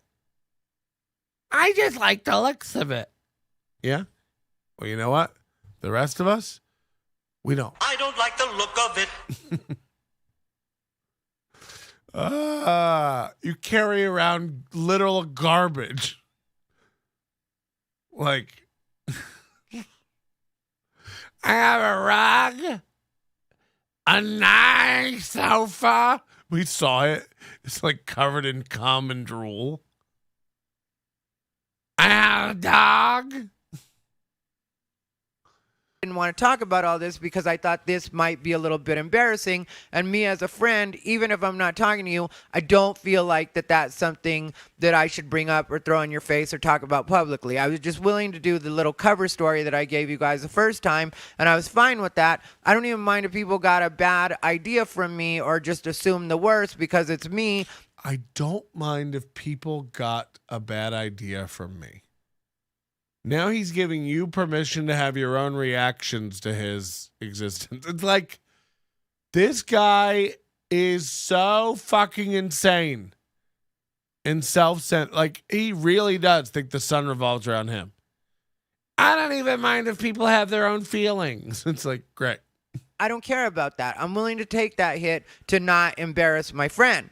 But once you cross me, and there's $23 at stake, I'll put up every conversation we've ever had in the longest rambling diatribe anyone's ever heard. End up hearing from more than one person. He's his own worst enemy because he's not a good storyteller. He doesn't know how to lay out facts and like present a case. Like, he rambles on, and it's so discombobulated by the end of it. You're like, what happened? Like, I at this point, I don't even know what happened. Basically, he went out of town and didn't get his money when he came back, like a pimp, which is insane. And AJ's like, I used it to get gas to go do your show for you. And he's like, unacceptable. I'll put it on your tab. And that you're telling people that the reason you stopped doing Ocha was because I accused you of stealing. That's where I'm going to stop you. Because I did not at any point That's where I'm going to stop you, as if that's how the internet works. Please don't stop me, Ty. I don't know what I'd ever do if you'd stop me. That's where I'm going to stop you. It's like, you ain't. Accuse you of stealing. If you're going to say that maybe I said that I felt a little taken advantage of, or maybe you like whatever you want to say, if you want to tell the truth, tell the truth. If you want to show people my text messages, show people my text messages. But do not tell people that the reason that you quit was because I accused you of stealing when I didn't accuse you of stealing. So then it finally hit me. Okay, so he keeps saying that I accused him. So $25 was too petty for him to fire up the Cash App. What about when he took that $1,200 to produce that show from Ralph Totella and never paid it back? $1,200. And remember, he still couldn't afford a place to live. Still had to leave home and text people. Do you have a room? Do you know of any place? Remember him posting on Facebook? It was the saddest thing I've ever seen. Does anybody know of anywhere? And people were like, Seagull Suites. And he's like, is it nice? Are they nice? Of stealing from me, which means that he must have a guilty conscience because I never used that terminology. So he must have a guilty conscience, and then he must be trying to tell me that he did steal from me. And if you think about it, he did steal from me. Because wow. What am I supposed to do? No Make cap. a scene? If you tell me that you put my $34 in your gas tank, you basically just punked me for my money. You basically just said, yeah, I have your money. Again, what was Ty I love. He's like, I was out of state, but I was still working on the show. It's like, what did you do for the show? I put it in my gas tank. What are you gonna do about it?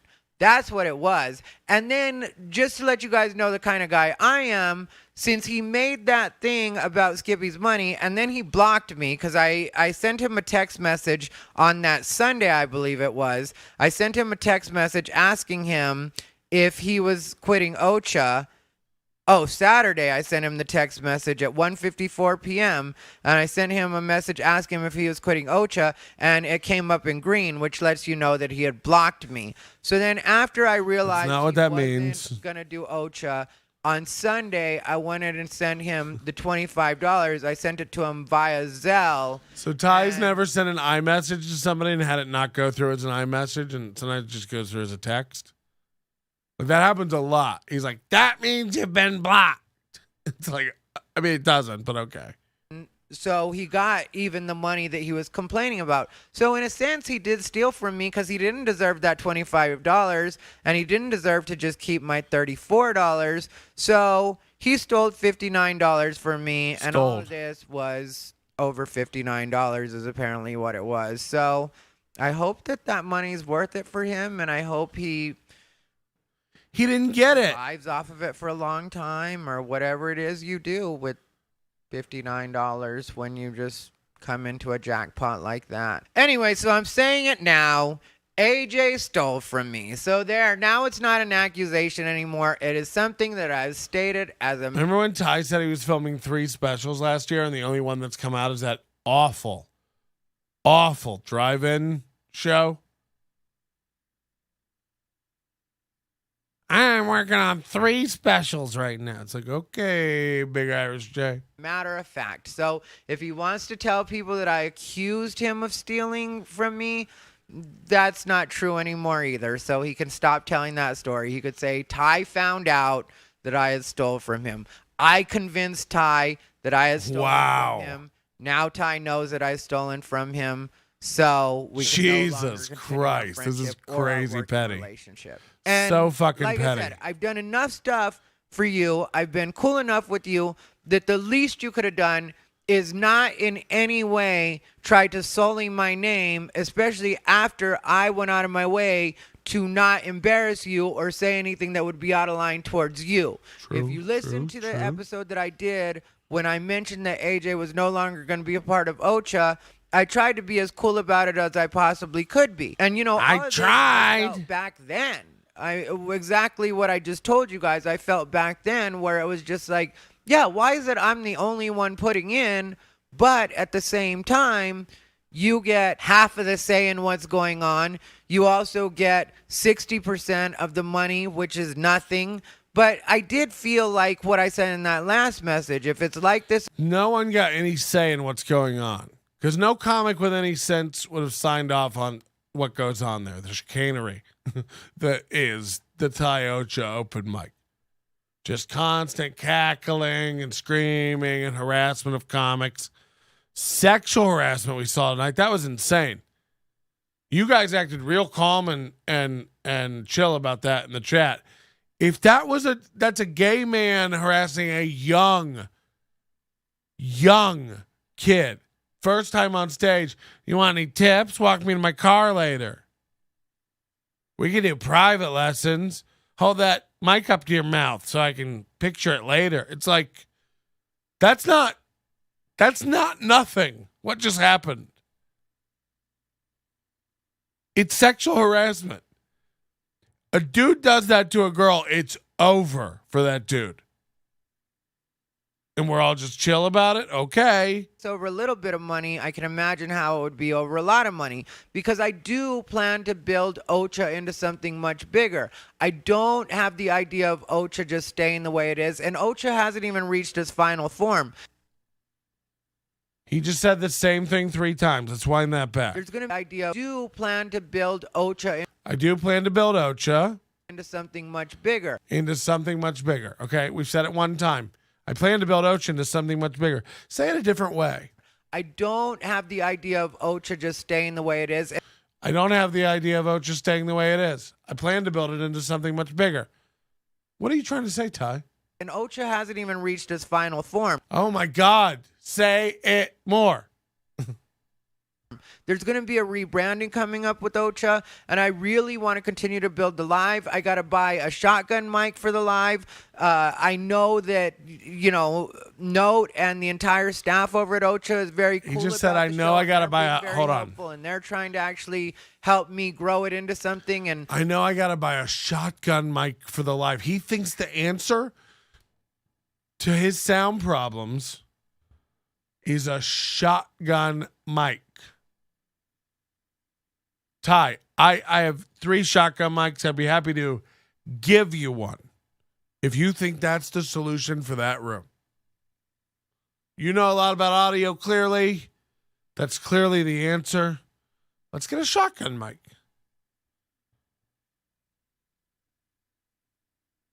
Let this idiot go spend $100, $150 on a shotgun mic. I can't wait to hear that. I can't wait to hear that. Oh my God, what an idiot. Michael says Ty is from an era when gays like Louis Anderson basically bent him over the moment he walked into a comedy store. It was acceptable behavior in his prime. Yeah, it's a good point. Being as easy as they can be with me, and Casper's a great addition. And if AJ had stayed on, I would have just continued to use AJ. For me, this wasn't even the end. Now it's the end, obviously, but for me, it wasn't really the end when we had gotten into it like that. That's the kind of stuff that it is. But if you are broke enough that you're that hard up for $25, then it's probably not going to be the best match for me anyway. I'm just always thinking about different ways to get more money to invest into Ocha when it comes to... Yeah, and the ways you have of getting more money is by not paying people. You're an idiot. Ocha and making Ocha, and at least in the first part, because, we've got Ocha to where... What a run-on sentence. I want to just get Ocha to where, because at least in the first part, it's where... We have it where it's what? It's let's go back in the thinking about different ways to get more money to invest into Ocha when it comes to Ocha and making Ocha, and at least in the first part, because we've got Ocha to where we did it. You can call me Nannerpuss. And guess what? I love Nannerpuss. You can call other stuff. I feel like I either need to do more on the live or I need to get a sponsor, which is something I've talked about. And then these are his 2 big ideas. We need to either get more people to watch us live. 4 is good, but imagine more. Or, hear me out, instead of getting more viewers, a sponsor. We get a sponsor. Why get more viewers? Let's just go to a sponsor and be like, do you love hate crimes? I sexually harass any new person who shows up. And I don't know if you've ever seen 4 people gathered in one area, but that's how many people watch live. Oh, yeah? How many people watch later after it's live? None. I take it down immediately. Oh, yeah. We'd love to sponsor. Where do we sign?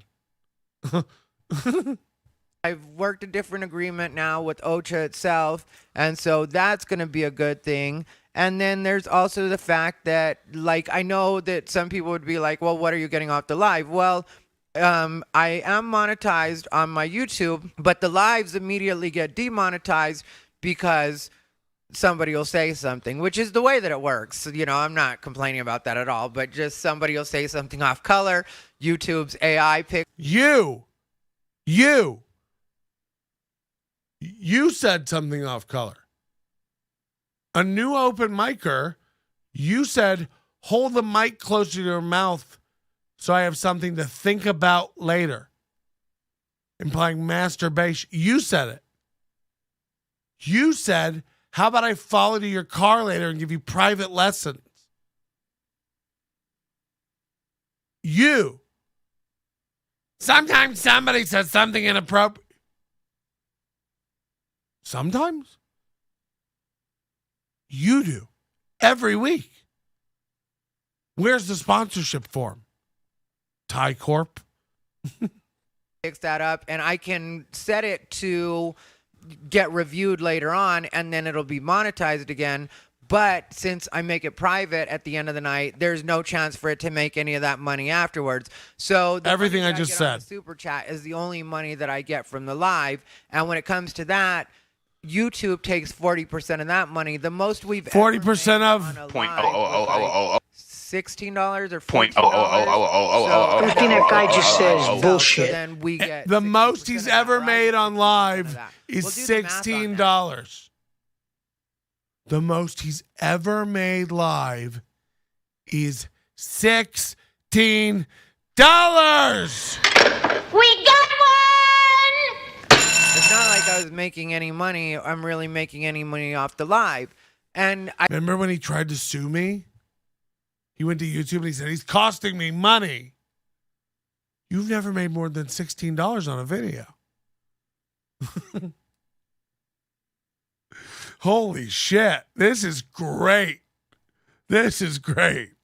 I appreciate everybody that sends any money at all. So I'm not talking like that, but I'm just saying, like, it's not like I'm recovering my money there either. So, or it's not like I'm even shorting AJ anything on that. You know, well, maybe he would be worried about that amount of money. But my point is, I don't want to argue about small amounts of money. I just don't.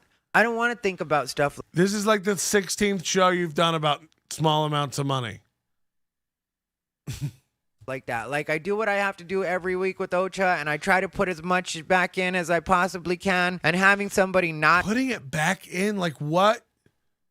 What is the money sink over there besides business cards?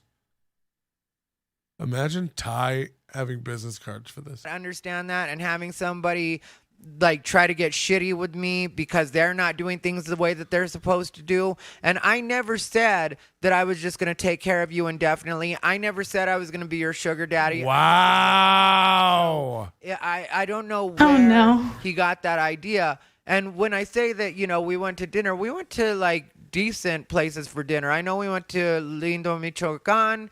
I know we went to Red Lobster a couple of times. I paid for us to go to Red Lobster. Red Lobster. He goes, we went to nice places for dinner, and then said, Red Lobster! Smoke weed every day.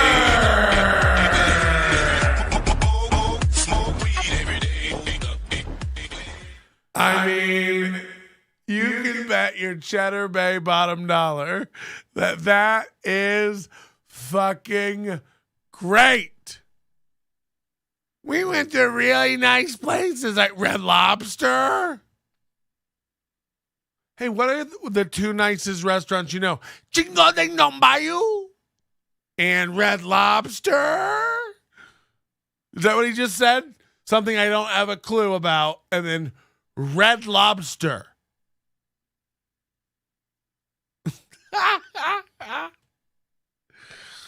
And then he's about to rave about it. He's about to go on about Red Lobster. Here we go. Can't wait for this. I paid for Lobster a couple of times. I paid for us to go to Red Lobster. I paid for us to go to Red Lobster quite a few times.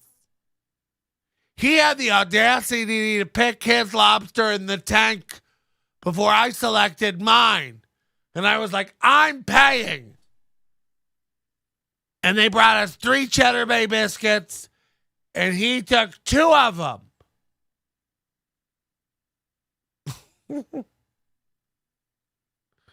Red Lobster. Okay. I paid for him and Ahmed to have steak at Red Lobster. And I paid for I had a Caesar salad that night because I was watching my girlish figure.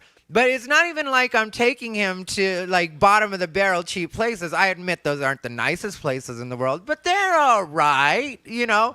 And I did. They're all right. Like I'm not a good friend. It's not like I'm a cheap friend. So when it comes to that $25, not only did I think he shouldn't have been worried about that $25, but don't send me a goddamn Cash App request for that money or your tag. Like I need to get it to you right now. I hate when people do that. I hate when people didn't know they had money coming and then all of a sudden they find out that they could possibly get some money and they start acting like, nurse, I need my money right away. I'm dying over here. Shut up. You didn't have that. Wow. compassionate.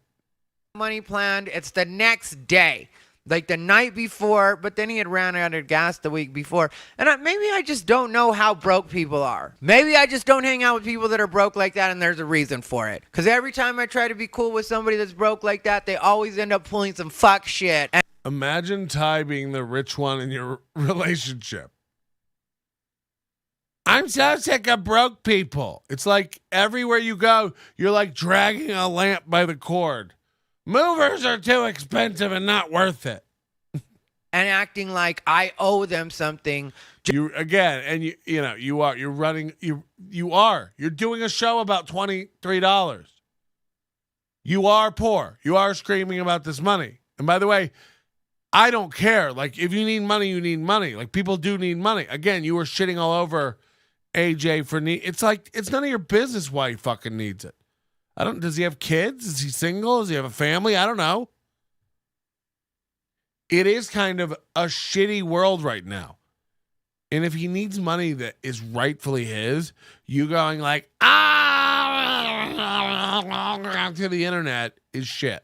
Just because I did a couple nice things, suddenly now there's a lifestyle that they've gotten accustomed to. I'm so tired of people. So anyway. Yeah, Susan says this has to be a glimpse of what roommates have been through. I mean, right. It's why he can't maintain. He's been kicked from place to place to place.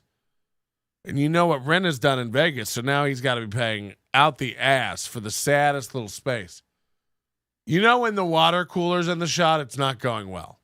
Anyway. That's why I made this episode. And let me know if you guys think I'm full of shit or an asshole for making this episode. Yes. But it really did bother me that after I went out of my way not to at all make him look silly, he goes and starts telling people that I had accused him of stealing. God damn it. If I wanted to accuse anybody of stealing, I would accuse somebody of stealing. I wouldn't be beating around the bush. Anyway. When I want to accuse somebody of stealing, I'm very vague about it and name names. The way the show goes is I start off bothered and then I talk about something until I'm unbothered. And I will tell you guys, this is not something I will continue to talk about. I am truly unbothered about this now. And I don't know if he's got a ring light or ringworm at this point. This is getting, you know what I'm saying? I told you guys about this because it really did bother me that, don't talk about, like, just, how about after I'm cool like that, just keep my name out of your mouth? Because people who hate their names. I don't know how much nicer I could have been in the way that I describe things. And understand, Botherinas, anytime I do any kind of cover story, it is to protect the other person and not to protect me, because really I run the way I run and I don't give a fuck what anybody thinks about me. And that's just 100% the truth of it. If you we gonna run this town like, tonight, I think you're an asshole in this situation, I'll be like, well, then I guess I'm the asshole in the situation as far as you go. Because I do the things that I do and I feel the way that I feel. And I'm trying to grow Ocha into something, and that's what my plan is. Like a tumor. Somebody it's not a tumor. Ocha, like Note or the staff decides that it's not an Ocha. That's what I'm going to do, is work on Ocha the way that I need to be. Casper is a great new addition. David Hewlett is getting better every week, and he's great. I fire him every week, but it's part of the fun. But, it is what it is, and that's what it be. Anyway, this has been Thai Rivera, the absolute best LGBTQ comedian in the world. Stay unbothered. Like, comment, and subscribe. Yeah, he definitely. I'm not even shitting you. He got a new MacBook and now is editing on iMovie, and you can definitely tell. He's really going after it. Who's up? She goes, no, Tourette's, don't worry. It's another bad film song I missed. Then I found out her other tip. Her other tip is that this bar is poppin'! The more she would go, the more I tipped her, the more she would go. And I was like, this is the sexiest slot machine I have ever been a part of. Slot machine! I was like, if you have a seizure right now, does that mean you hit the jackpot? Oh, look at Ty eating. Ty's eating. My free meal. Yeah, I don't care. It's late enough at night and drinking a movie. I don't care. No, everybody. Ty's got to run over. I'm the only one who knows how to use the MacBook. I'm the only one who knows how to shut it off. Is anyone talking about me? You guys have a good time tonight? Make some noise if you had a good time tonight. So here's what we're going to do. We got... Look at him hide. He literally hides. This dude's just trying to get some pussy. Look.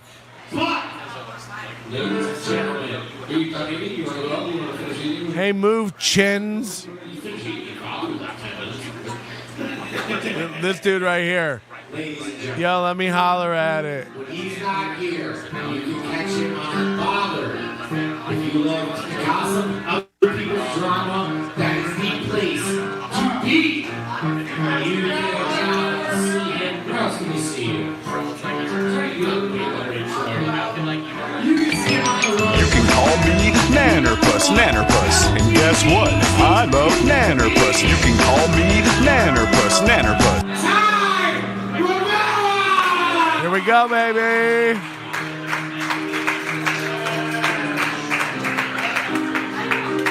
Give it up for Casper, everybody. What's that? So it was my best show. I apologize. Is this unlistenable Drek or what?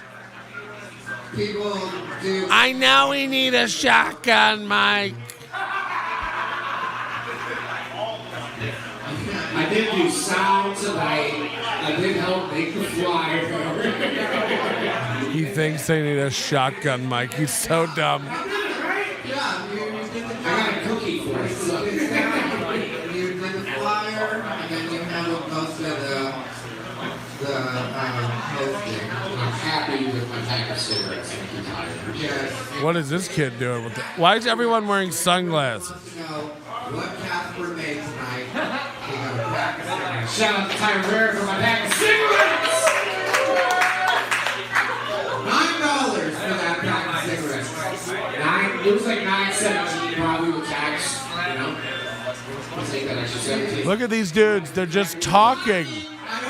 These guys are talking. Everyone here is talking. These guys are talking. No one is paying attention to this shit. No one. 42 cents. Got your cigarettes. I don't know why you guys are passing these sunglasses around pretending to be blind. There. Okay. When did you get them back from me? Or are they different glasses? Different glasses? I hate all of you. Conversations. What's that? Guys, we made $102 tonight. Thanks to Irma. Thanks to Mike Boudet. Thanks to Susan. But I didn't want to just assume. I didn't want to seem blindphobic. Killing it. Is that a term? You're a headliner. I just made it up. Blindphobic. Yeah. What did I want to talk about tonight? Not really too much. I've been on the road a bit. That's been cool. I was in San Jose last weekend.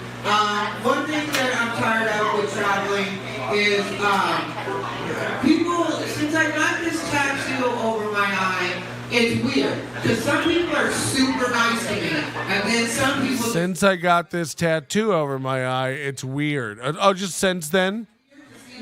Which way, because it's even people with other tattoos that judge me, and I'm kind of like, should be part of the fight. We're laughing because it's crooked as fuck. As Moody said, it looks like your eye is telling us it's 10 to 6. It's not straight, it's not lined up, it looks like shit. I gotta admit, I'm not the nicest person. I've been called fat phobic a lot, and I'm like, that's not a fucking phobia. I'm not afraid of you, I just think you're fucking disgusting. Oh my God. Stop calling it a fucking phobia. That's not what it is. I'm not fat phobic. I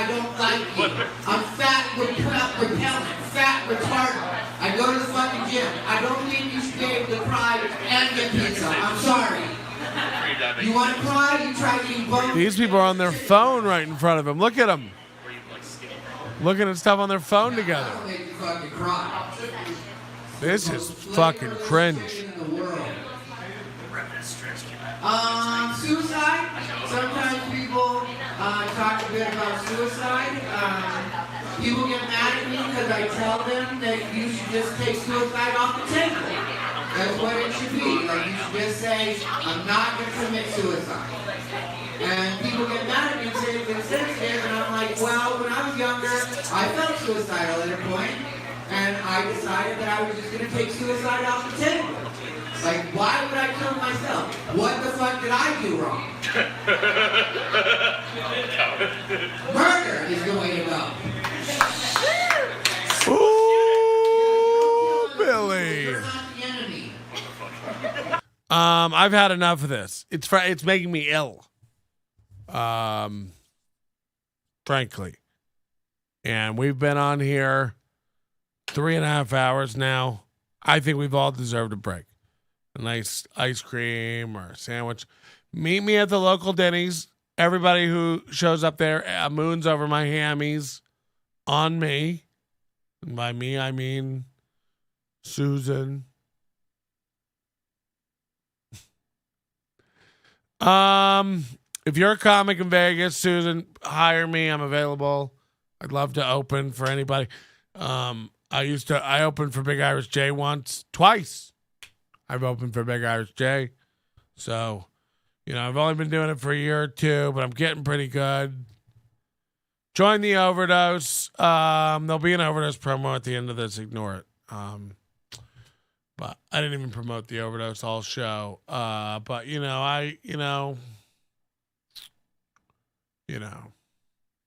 Your manner is most unbecoming of a gentleman. Would you be high on cigarettes? I don't know if the comedy hasn't hit them yet. They're full-blown retarded or just high on cigarettes. A question posed to stupid hoes who don't get it yet. Excuse me, miss. Are you high on cigarettes?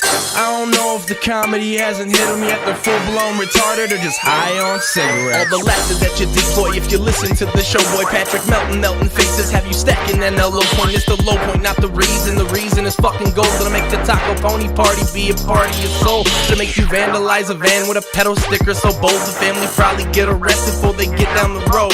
Or stupid motherfuckers just got NL loaned. Other radio shows are straight bitch mail prone. Talk shit on the youngins that nobody like past. Have my homeboy lame prank call him fast. Have him thinking that he hates him like right before he berates him. And the way that he baits him, put him right on blast. Like Patrick is an asshole and his show won't last. And every time I called in he treated me like trash. He would abuse and berate me for the sake of some laughs. And the worst part was when he fucked your mother. 2003 out there. The comedy hasn't hit him yet.